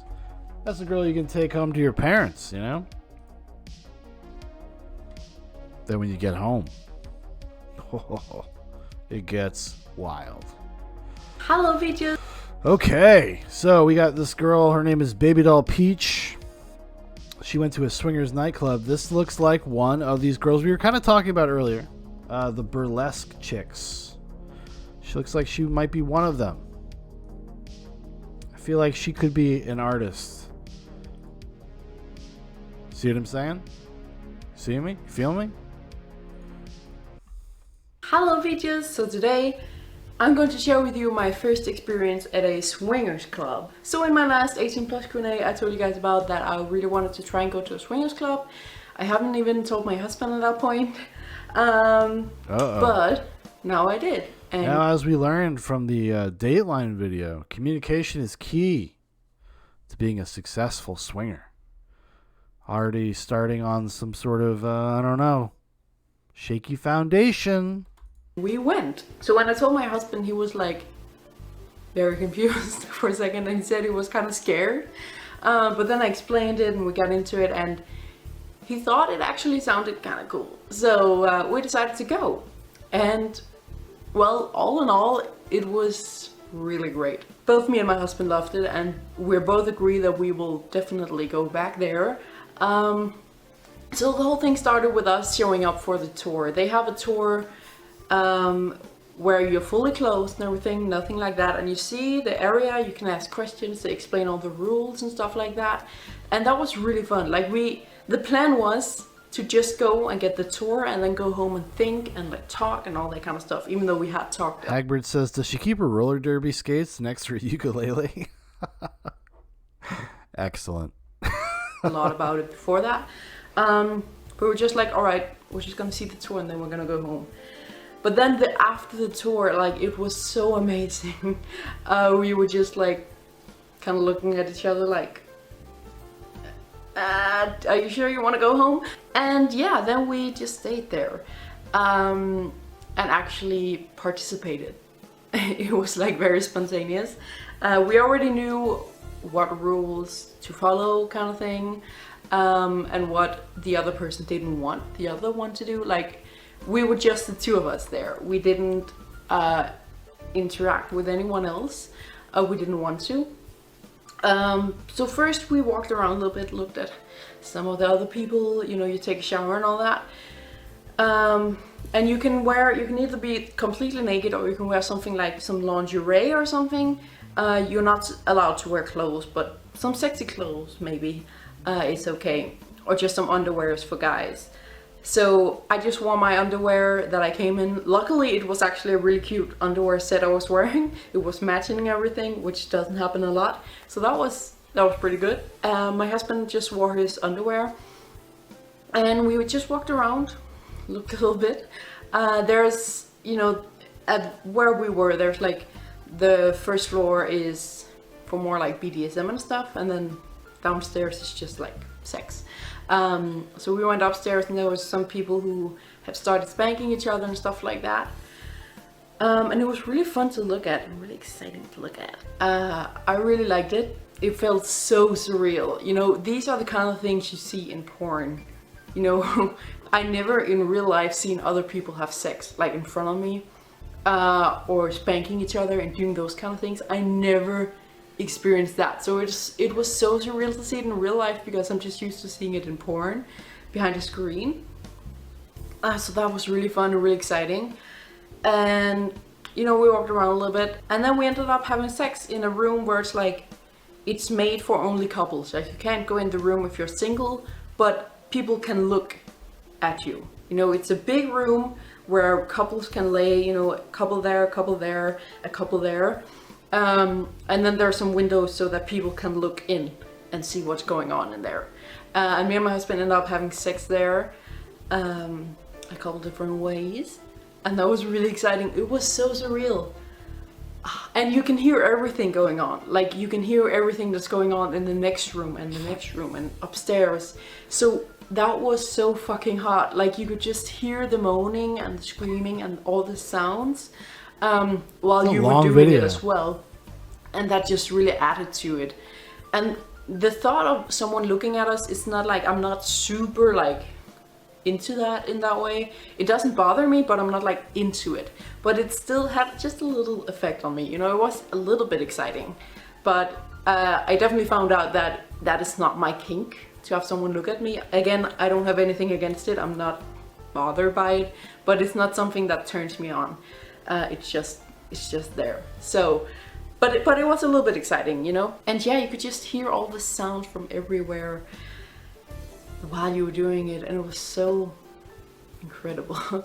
And then we went upstairs, and upstairs there was these small cages in a way, where there was just room for two people, and you could close it, but people were very close and they could look at you as well. And we did some touching and stuff in there. And kissing and all that. It was really weird, but so fun. I really loved it. And then they also had a hot tub, which was kind of cool. And you're not allowed to have sex or do anything in the hot tub because it's going to be a mess to clean that up. So that's kind of a rule. But you can sit there and you can kiss and you can flirt, or you can just chill for a second. It was so nice. I was down there like twice. These people are so boring. I'm gonna skip ahead. We're looking, and some people were just talking about stuff like, oh, it was a really hard day at work today, so we had to do that. You know, that kind of like just normal everyday talk right next to someone being fucked.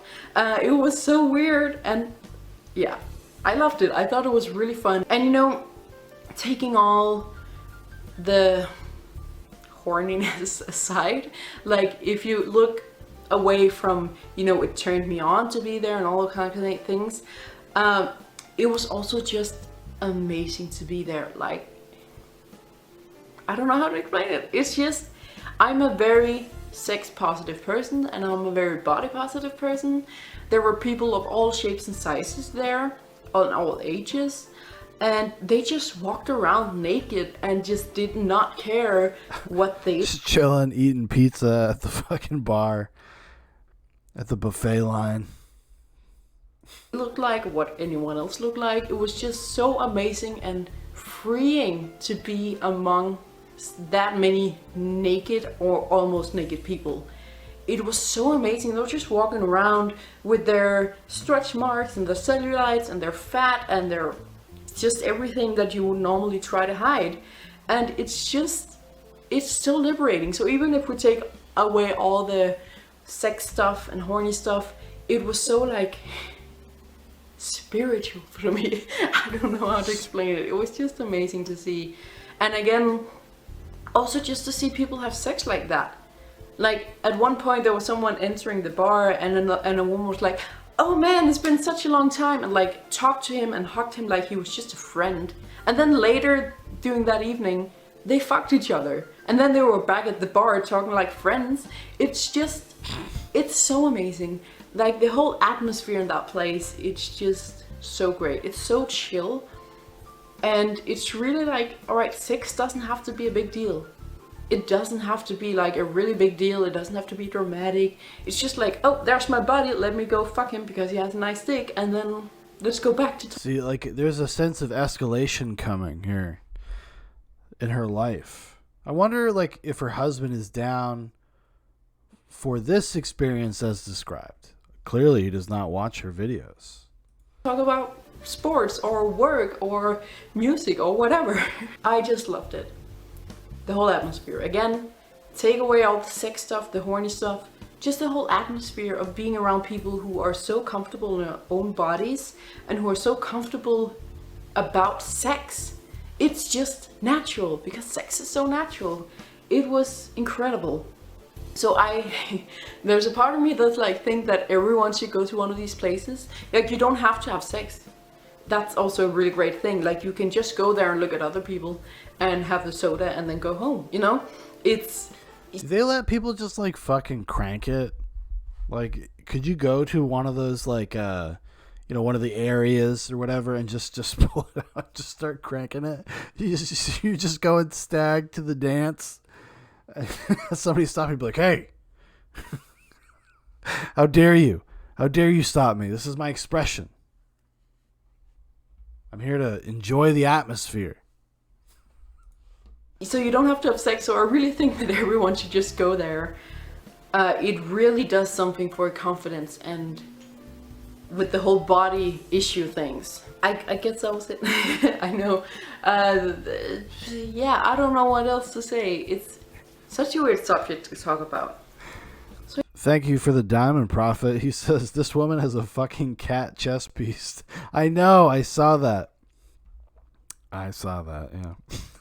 Yeah, I guess that was kind of it. All in all, great experience. People were really nice and it was really fun. Chill. I don't know. We will definitely be going again. And yeah, I'm just surprised at this because as I also said in my last video, like this stigma that is around swinger clubs is that it's... Yeah, but you didn't swing. You didn't commit. You guys hooked up with each other. You're not a witness. Old couples going there because they want to spark up their marriage, you know? But it's not like that at all. There were so many younger people as well, and so many single people. Yeah, if you're single and you can go someplace and there's probably like a 90% chance you're going to get laid, probably go there. I don't know if I could do it, though. I don't know. I'll be honest. I don't think I could do it. I don't know if I want to be have an audience or something. You like see like back in the day, like if I'm not talking about now. Now I definitely could do it. But back like when I was single, I don't know if I could really embrace the ambiance, like the atmosphere. I don't know if it seems to me that would be like a thing that would be like I'd be way too self-aware. And I would be laughing a lot. Maybe part of that nervously. But I think I'd be laughing a lot, and it would probably turn some people off. Like, how dare you come and shame us here? Because I would know. You know? I have the same thing with strip clubs. Like, lap dances and stuff don't really do much for me. So I'm just too hyper aware of the transactional nature, like what's going on. Like, my buddy gave you money or I gave you money, and you're just like, oh, okay. And then the song is over and it's done. It's not enticing. It doesn't really like get my juice going. It doesn't really turn me on. Maybe that's just me. I don't know. It's just great. So we will be going back there, and we've talked about maybe me having something with another woman. My husband still is not sure about how it feels, because on one hand he thinks it would be really sexy to see me have sex with another woman or just kiss with another woman. But on the other hand, he is also my husband, and he is a little bit like, I don't know if I'm comfortable with that. So we'll see. I mean, it's not a... Like, these kind of people, they try to frame it as like, oh, that's an insecurity. Like, you don't communicate. Like, you guys just, maybe your relationship isn't very good. It's like, no, it's very natural. It's not even like a possessive thing. It's just like a natural inclination to be like, no, we've like made a promise to each other. We've done something together. It's okay to kind of like, I guess, be covetous of that. Is that the way to put it? I don't know. It's okay. Like, it's okay to like, you know, feel like it is something special between the two of you.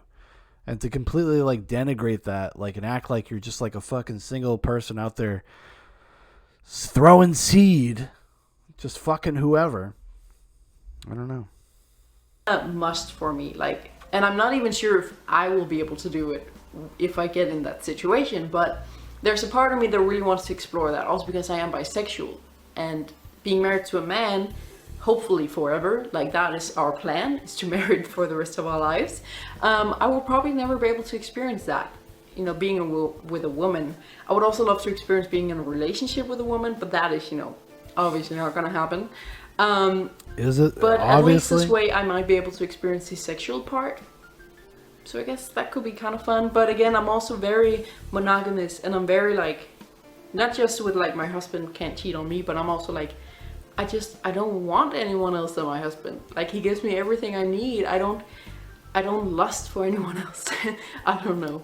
But I don't know. Maybe it just takes some time. Maybe when you're in the moment, it's not that bad. And you know, when you know that both you and your husband are in on it and you're both comfortable with it, it might be different. So we'll see. Hopefully one day it could be kind of fun. Press the like button if you like this video. Don't forget to subscribe to my channel as well. And thank you. All right. We gotta check out. We gotta see. I know that the stream is going a little fucking haywire right now, which sucks. So I apologize for that. There's nothing I can do about that. I'm sorry. That's why it's important to come sub to our channel, our YouTube channel. Look up Zoobox Podcast. You'll find it. So let's see what's happened in the interim with Baby Doll Peach. So that was from 8 months ago. She has witchcraft Q&As, reacting to my old Instagram. I stopped the thief. How I Knew My Husband Is My Twin Flame. Questions. Poem and video by Stein Kroll. So they have a child too. Okay, well, that's great. Blood and Semen and Body Parts and Witchcraft. I Am a Witch. We can watch one of her art videos. Let's see. Do we appreciate? Do we love? Do we love? Do we love it? Do we love it? Let's find out. Let's find out together, Earth, or alone, or whatever. Air, fire, water. That's You're a witch. all You're a there witch. is. You're a witch. That's all we need. Only nature, only magic. I am not worshipping the devil, for there is none. I am not going against any god, for there is none. Oh. I see the beauty in darkness, for beauty is all there is. In light, in darkness, and in nature. I am air, for I am curious. I am water, for I am emotional. I am fire, for I am confident. And most importantly, I am earth, for I am a mother by heart. I am connected to the elements. I am connected to the moon, the sun, and the stars. I am connected to the universe and nature. I am like my sisters, the ones who are still with us, and the ones who paved the way for us. Oh, yeah. The ones who suffered and burned. I thank thee, my sisters, my ancestors. You really paved the way, girls. I will not cause any harm. I will not call upon any evil. I am the bringer of good, of love, of protection. I am a witch. You're a witch. You're a witch. You're a witch. That was not very good either. Really grasping here. Trying to find something that's not awful. Let's see what else you got. What else does Baby Doll Peach have? What's in my mental health bag? I watched every movie on the disturbing movie Iceberg, so now I'm dead inside. So Q&A, new job, art, concert. You know, a lot of long videos. I feel you, sister. Witchcraft Q&A. I don't feel like they'd be really that interesting, honestly. Thinking no. What else we got? We got one more. We'll do another one. This one's a little bit longer. This might be the one that takes us out for the night. It's called Suburban Swingers. Inside the club, sex, jealousy, and relationships reinvented by News 7.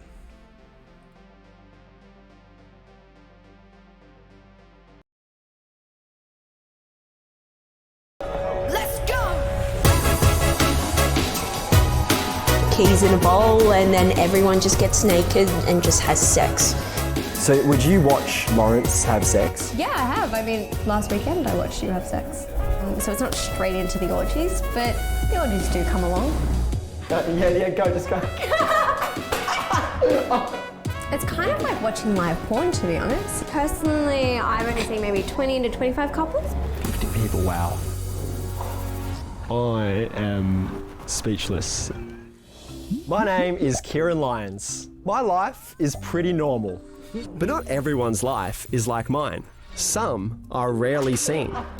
These Australians, they're just down for anything. I'm about to go deep inside these hidden worlds to experience life done differently. I'm going to a swingers club for the very first time, and I'm a bit nervous. Am I just going to see like people having sex everywhere? Am I going to just walk in and there's just naked people all around me? I don't know what to expect. In a back street of a quiet, leafy Sydney suburb is a 3-level swingers club called Our Secret Spot. It belongs to these two, Jess and Lawrence. Business partners, life partners, partner swappers. Lawrence entered the swinging world in a previous relationship.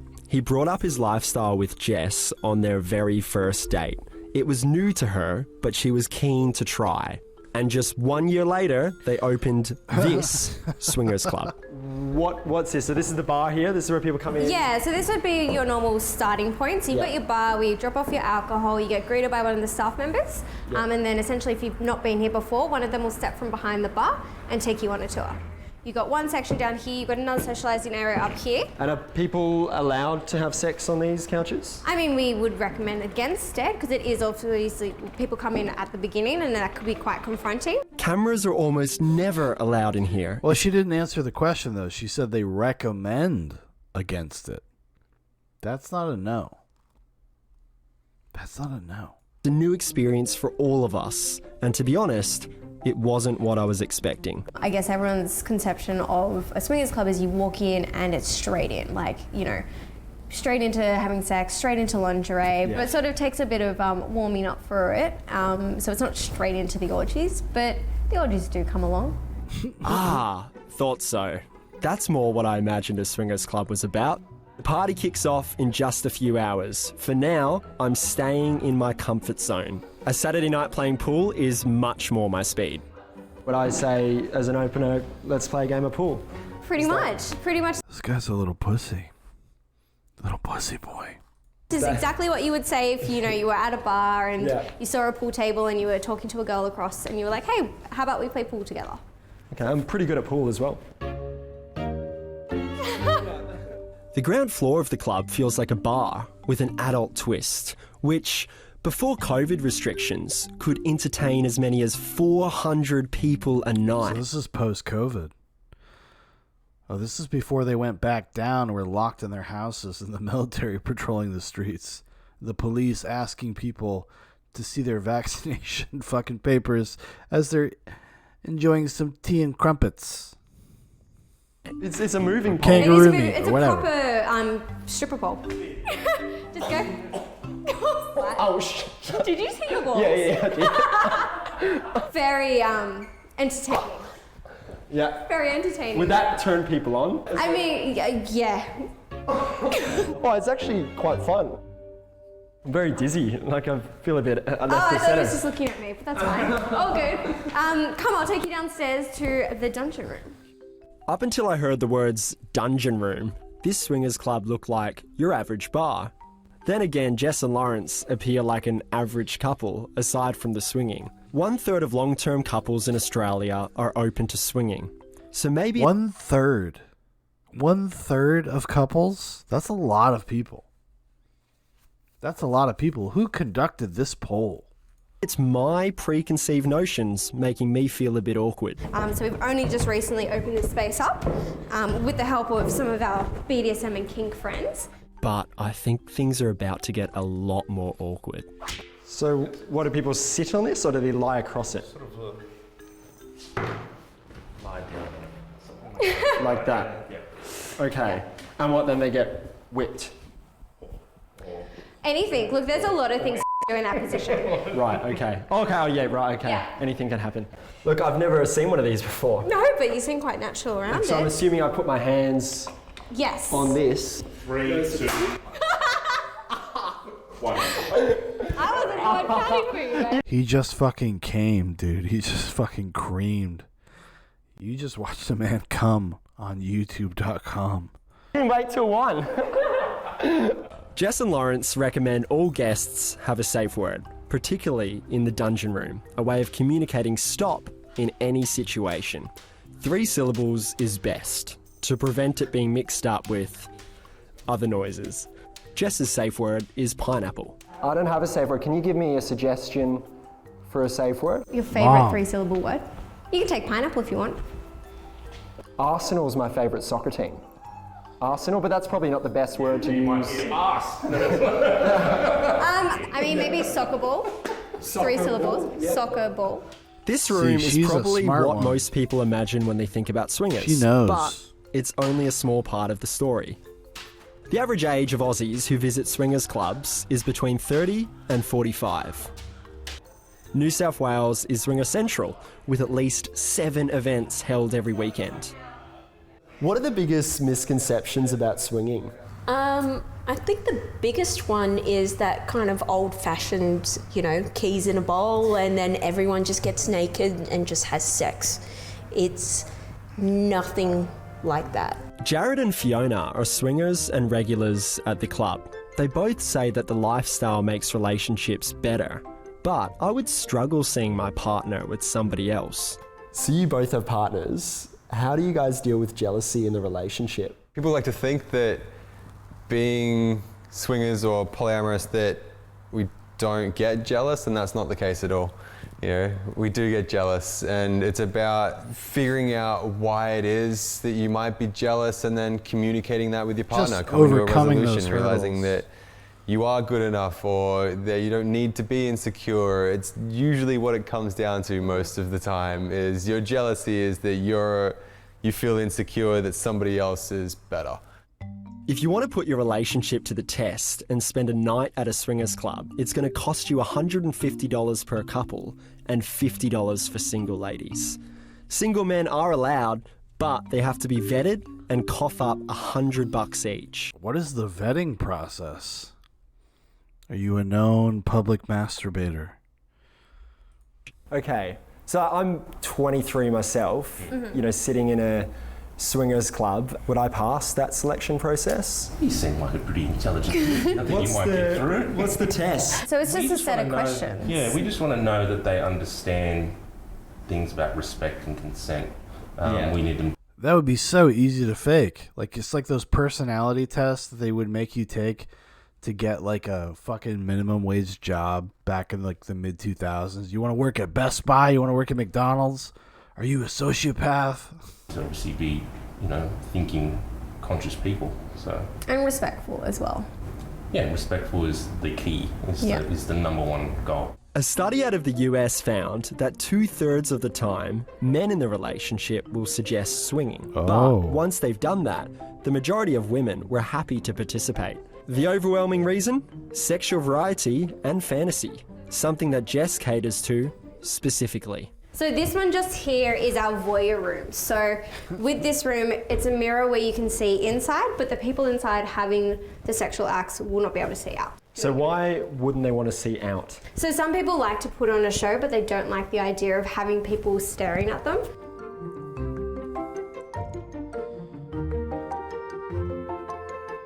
So down here we've got multiple private rooms. However, if they do decide they want to be exhibitionists but not have people enter, they simply just cook the change up. Essentially what that means is they can view, they can watch, but they would have to ask permission to enter in. Oh wow, and the walls are interconnecting, Yeah, so basically the walls at the top don't actually join to the roof, so you can hear all those noises throughout the club. And is that to enhance the experience so they can hear other sounds? Yeah, so hearing noises generally makes people get into that mood.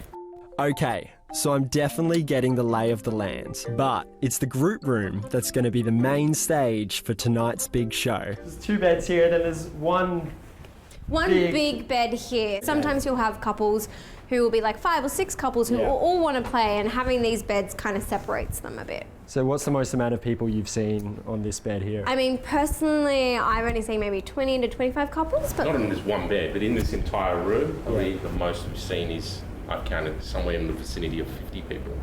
50 people, wow. There is protection in every single room. It's recommended people use it, but it's not compulsory. Jess says that nearly everyone in the lifestyle gets tested regularly to try and prevent the spread of disease. This bathroom here, I mean, would you call this a bathroom? There's no door. A group shower. More like an open, wet space. Yeah, so you got the 3 shower heads, and we also built in, I call it a bench, but it's also just a bench where you can sit down, essentially. So people might be having showers here, but at the same time, there might be people having sex right here. Sex or just sitting down and having that moment to relax. Because if you view from here, you can see that whole room. With 20% of Australians looking for threesomes, and Jess and Lawrence often looking for a little more than that, maybe swinging is about stripping away ego as well as clothes. Don't put too many expectations. If you do decide to visit a club, talk with your partner first. Make sure you know how each other feels. Make sure you know if there are any boundaries, what those boundaries are. And, you know, just be honest with each other. If you're going in nervous, tell them that you're going in really nervous. If you're with, there's another guy, there's 6 guys in the bed, do you feel self-conscious looking at their body and going, he's got a bigger penis than me? Is that a bit... No. I'm arrogant enough to just be confident. I think it's just being confident in yourself, though. Like, I think that's natural, though. Like, it's a natural thing to kind He gave the most dude answer. He's like, no, I got a pretty big dick. I'm okay. The most doodly answer you could possibly give. of judge yourself on somebody else. But, like, everyone has something special about them. Some people have small penises, she says. So I met Jess and Lawrence, got the rundown, know what I'm in for. I can't really delay this any longer. I'd love to just stand on the street and talk about this all night, but I am gonna check out my first ever swingers night.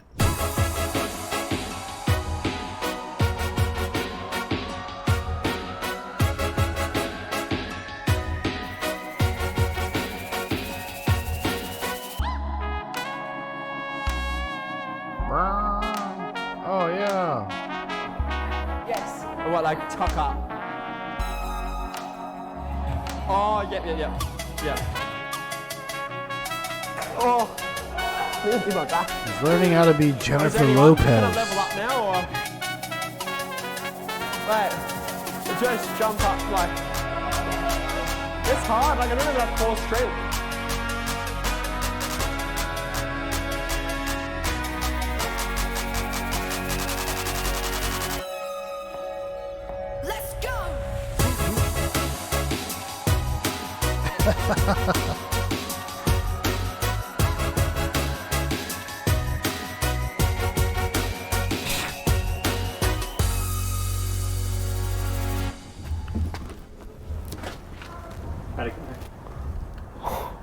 I am speechless. When I first walked in, it just felt like a normal nightclub. It was pretty chill. People were just like chatting and playing pool. A lot of people were looking at me when I walked in. And I think that's mainly because I was there by myself. And then we went upstairs and it was just like, from 1 to 100, it was just like we went from a nightclub almost to like a secret door, like this secret area that I wasn't supposed to be part of. I saw plenty of orgies. I walked upstairs. Immediately there was just like some girl giving a and like then I looked to the left and there was some guy had his on this girl's like on the seat right next to me, and I hadn't even gotten to the bedrooms yet. Then we got into the bedrooms. It's like mad, it's like Disney. There was like this couple like was on top. She was just like, and he was. Then we walked away. Then we came back, and then there's a bloke with clothes behind the, just with his. Like it was all happening. I mean, then we went in the orgy room and all of it. You think you can see sex, and then when you actually are looking at sex live in action, like I'm actually looking at the sex happening in front of me, and I'm fully clothed watching people f***ing. It's a different experience. I think everyone needs to experience it once in their lifetime. Visiting a swingers club was never on my bucket list, but I'm glad I've experienced it.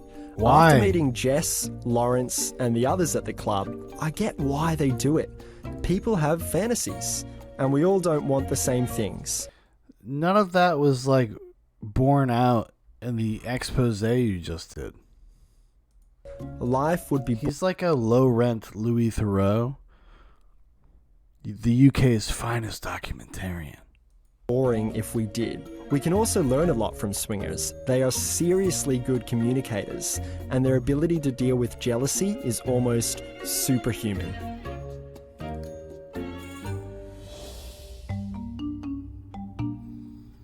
Furry Secrets Uncovered. I don't think it's going to be that good. This was not a great show. Not a good show, in my opinion. Just saying. All right, we'll look at one more. This is from a place called Club Sapphire. Club Sapphire, rather. And more people talking about the lifestyle. At this point now, I'm kind of just expecting it to be boring, and I will maybe we'll just skip through it. I don't know. And then we'll just head out for the night. Been almost 2 hours. My voice is getting thin, as they say.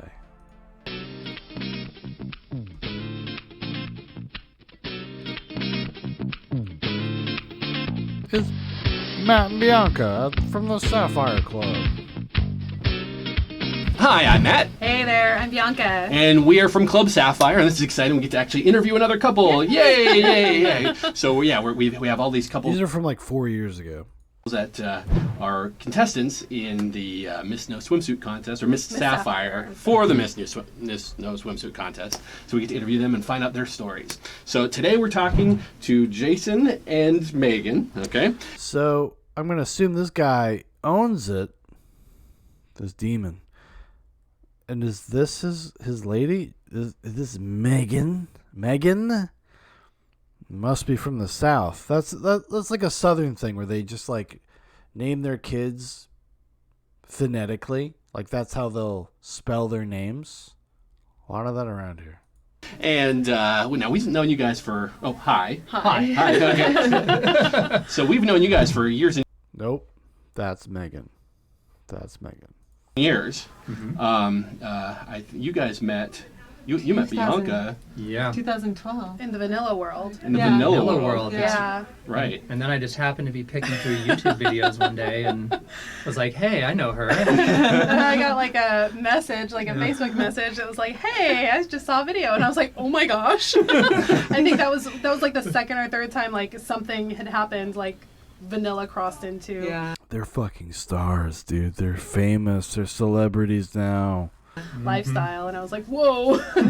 Yeah, no, it is kind of funny because you had met. Well, it was a pole dancing thing. Yep. And actually, it was a show that I was in as well. Yes. Yeah, we did a pole dancing show years ago. That's right. We were werewolves. It was amazing. Werewolves. Yeah, it was. Poles. Yeah, wow, that's a story well, I was in a itself. dominatrix, so.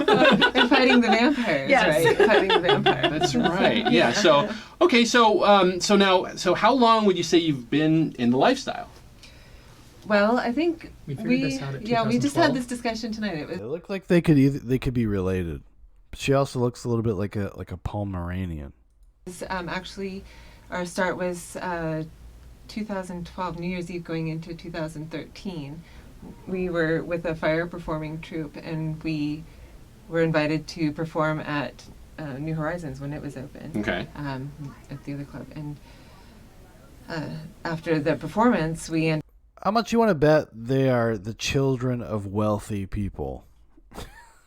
when you're in the business of like, yeah, I'm a fire performer. Somebody's probably paying your rent. ended up being invited in to play if we wanted to. If we didn't want to, we could hang out, out downstairs or whatever. But with our we ended troupe, up- that was yeah, mostly with vanilla. Our, They didn't know what they were getting into. Yeah. But it was fun. It was a lot of fun, and we knew that we had talked about going to lifestyle clubs before, but here we were, and we were invited in to try it for free after our performance, after we were exhilarated and high on endorphins for our performance. And Sure. we just went and enjoyed, and we, I guess, haven't looked back. Found that we enjoyed it. Yeah. Okay. So you went to New Horizons, which if you haven't heard of, it's been closed for a few years, but that was a big place for decades in Seattle. It's kind of a staple of the lifestyle in the Pacific Northwest. It's been closed for a few years, but so have you been coming to Sapphire since they opened, or? Well, I don't think since they opened. I'm not even. It was pretty early on, but it wasn't, It wasn't as frequent as we are now. Yeah. So we just slowly, once in a while, went to a party when we could find time. Okay. And so you had talked about getting in the lifestyle before you went to this event. Like, who brought that up? How did that kind of come up in conversation? Do you remember? I think I was more of the driving force at first. Uh-oh. And it slowly kind of morphed the... It's always dudes. Just as we saw in that previous documentary, it's mostly husbands. Yeah. Curious. the other way. I think she actually has more enthusiasm. Not that I don't have enthusiasm to be doing this, but I'm just saying she's really come into her own. But yeah, I think that that New Horizons initially was, like so much fun, and we kept talking about it, we kept revisiting it, and then we were looking at different options of places to go, and we found Oh this. my God, they're so boring. You think these people would be like eccentric, crazy? No. My eyes have been open. Everybody I know is probably a swinger. So normal. So fucking normie. We're like, oh my goodness, it's close to us, because we're used to having to drive pretty far to find a place, and this is actually very conveniently located, and comparatively, yeah. Everyone's been really and we really like the nice. environment here. We like the playrooms. We like the dance floor. We like the people. We like the volunteer opportunities. We like it's just It feels a like really, a community. Yeah, It really does. Yeah. Like the more and more we do this, the more we realize it's like a big family, and everybody A big fuck does their best to family. get along. Sure. Okay. Let's jump ahead. And so Let's jump ahead. it's like, probably the earliest masturbation I had was like, how many women can I think about at the same time? I think What a place to come into. I think I understand what you're saying. Yeah, I mean it's great, but I feel like we had a bucket list, and we kind of barreled our way through it. Yeah, we kind of, but it, just much like our relationship evolves and grows, like our ideas, we get really imaginative, and your list kind of changes. Yeah, and morphs it changes, and we just yeah. But that's the great thing about this too, is that we. I love the hoops and the rationale and all of these things these women have to do to kind of accept their circumstance. Where this dude's just like, yeah, we just plow chicks. This guy's like, guys, just jerk off a lot. There's nothing deep here. Nothing deep going on here. No other reason than carnality. Which, hey, look, if that's your thing, that's fine. But I'm saying, they have to emotionally, they as in women, have to emotionally invest in it in some way that it means something more. And for this dude, it doesn't really mean something more, in my opinion. Can communicate that and not feel ashamed of what we want to try or what compels us right this moment.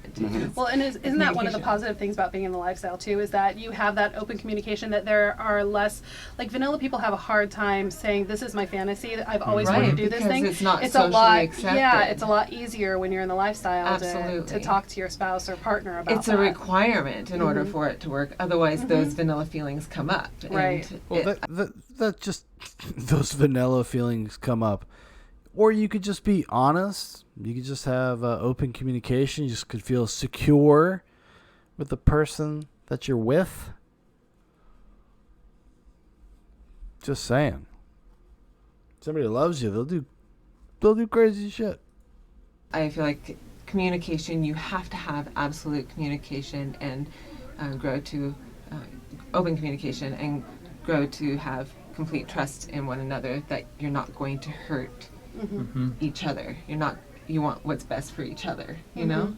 So, and what makes you happy makes me happy. And when I'm happy, you're happy. It's like an upward cycle. So have you had any communication issues at all in the past? Oh, yeah, absolutely. Yeah. You can... Oh, jeez. Can you think of any examples? He's like, when the big black guys come about, I get a little weird, I get a little insecure. You can elaborate on this if you want. I'm not going to throw you under the bus. Well, it usually is me though. I mean, I think at first it was tough for me to be completely honest with what I wanted. And I think over time it's become a little easier to say, I want to be sort of an equal partner in this lifestyle relationship. Because at first it was very much like, you go have fun, I just want to watch, I just want to, see you do it. And then...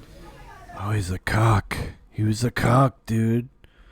Gradually, I think it's become easier for me to say, I want a piece of her, I want a piece of that, I think that's somewhat common for some people though too, especially like if you're really easing into it and you're not sure how the wife or partner is going to handle it. That it's like, I'm just happy to get to watch this, that it's okay and to take your baby steps and take the time.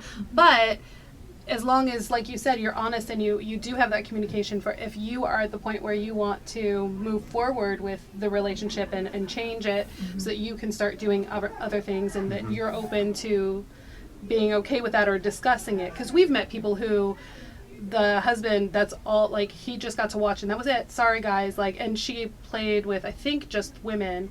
But he was never allowed to play at all.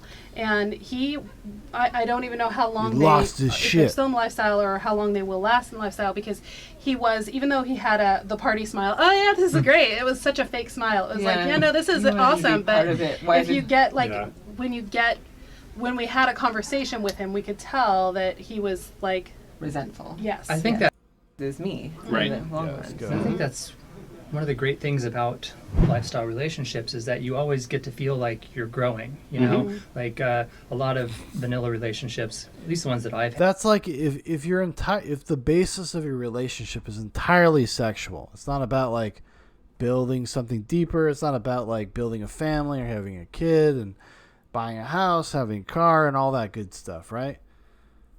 If it's not about that, if all you have is the sexual component, like that's the only thing that they find growth with. Like, and if you can't even be honest enough with your partner, as this guy is saying, he's like, oh, I can't really like express myself. Like, I didn't feel comfortable saying what I wanted with the person that you're married to. Like, it's just and like, honestly, and I don't really care if this is what people want to do. Adults want to do this stuff. That's on them. But like, if it just sounds like kind of a load of bullshit, in my opinion. Had become very stagnant early on, you know, in terms of negotiating with your partner for something that you want, like actually having like honest conversations. I feel like in the lifestyle, I don't know. See, like, in me, like, it would never be like we got to stop and talk about this. Just kind of in the moment things, you know? you're almost always encouraged to grow with your partner and say, hey, you know, there's this cool thing I want to try. You want to try it with me, you know? So I think you're constantly forced into a situation where you have to communicate with each other, and I think that's the key to a happy relationship. Lots of good sex, but also being able to talk to each other about anything. Yeah, and what you're saying as far as jealousy is concerned, I mean, everyone gets jealous. It's a perfectly normal, natural feeling, especially when your significant other is off doing things that we're trained to not like them to do. And it's how you deal with that jealousy within yourself to be able to get past that.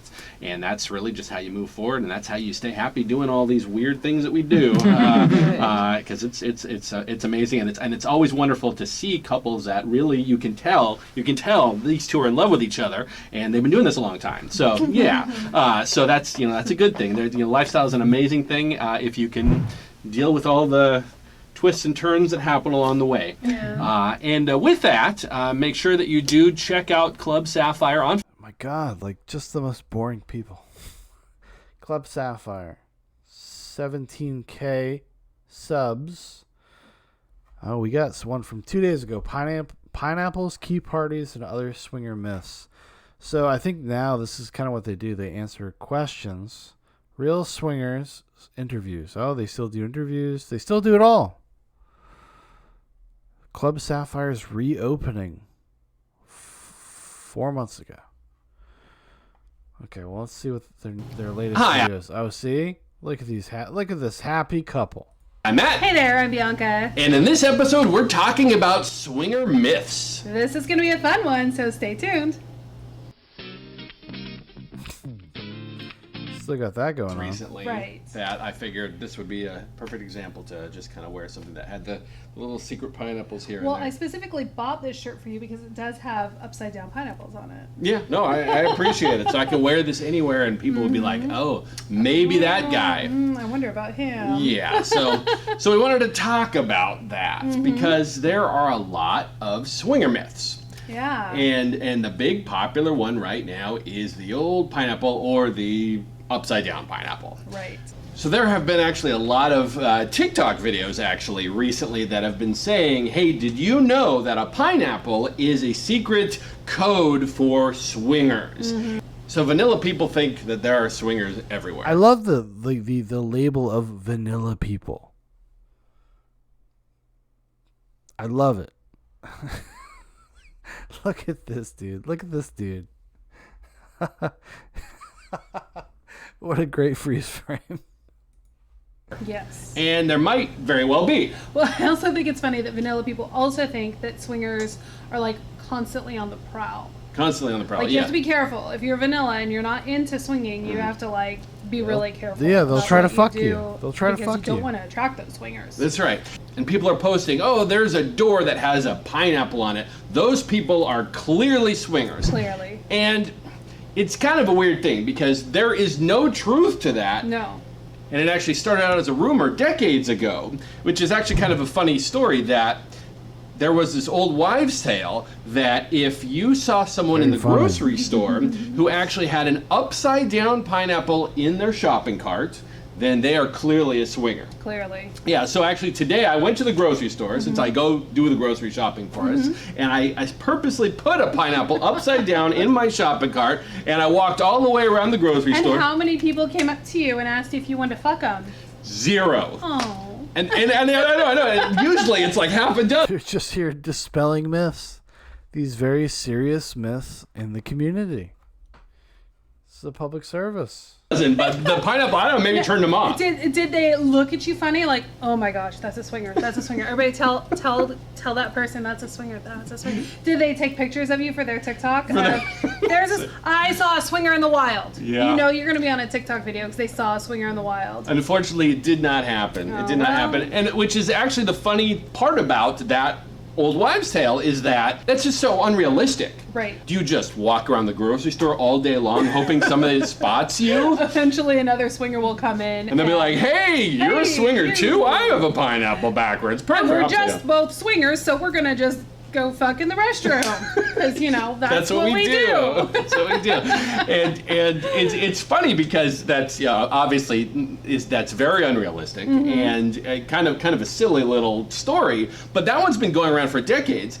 And because of that funny story that people hear vanilla people saying, it's actually kind of turned into that a little bit. Like the realistic world has been. Oh my god! Like, I can't believe how boring this shit is.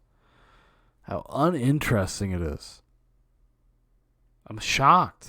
I thought for sure, I was like, oh, there'll be something. But this has been over 2 hours of just nothing. Created by this fantasy that the events and that type of thing. However, they're not wearing them or showing them off in places that people would think based on these rumors. Right. So, I wouldn't be wearing this shirt to the grocery store or the mall. Is the whole thing this thing? Is this the rumor they're dispelling? Or Florida or something like that. I mean, you can't throw a dildo 6 feet without hitting a swinger. So. That's good. Oh, thank you. It's totally true, too. And it's funny because there are a lot of rumors like this, and they pop up. They pop up too. I see them just randomly on Facebook or whatever it might be, just all the time, or even YouTube videos or whatever it might be that someone will comment and they'll be like, "What else was there? Oh, there was what's the type of grass?" Pampas? Krampus. We're on Krampus. Pampas grass, yeah. We were actually Googling how to pronounce that. So that was another one that if you specifically, if you put Pampas grass in your front yard, that is a welcome mat to... I can't do it anymore. I'm fucking done. Abrupt ending. I'm done. You know what time it is. It's time to end it.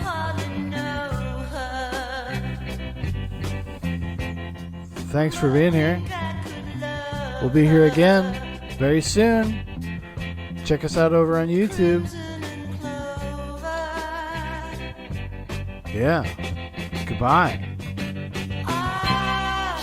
Fuck these swangers.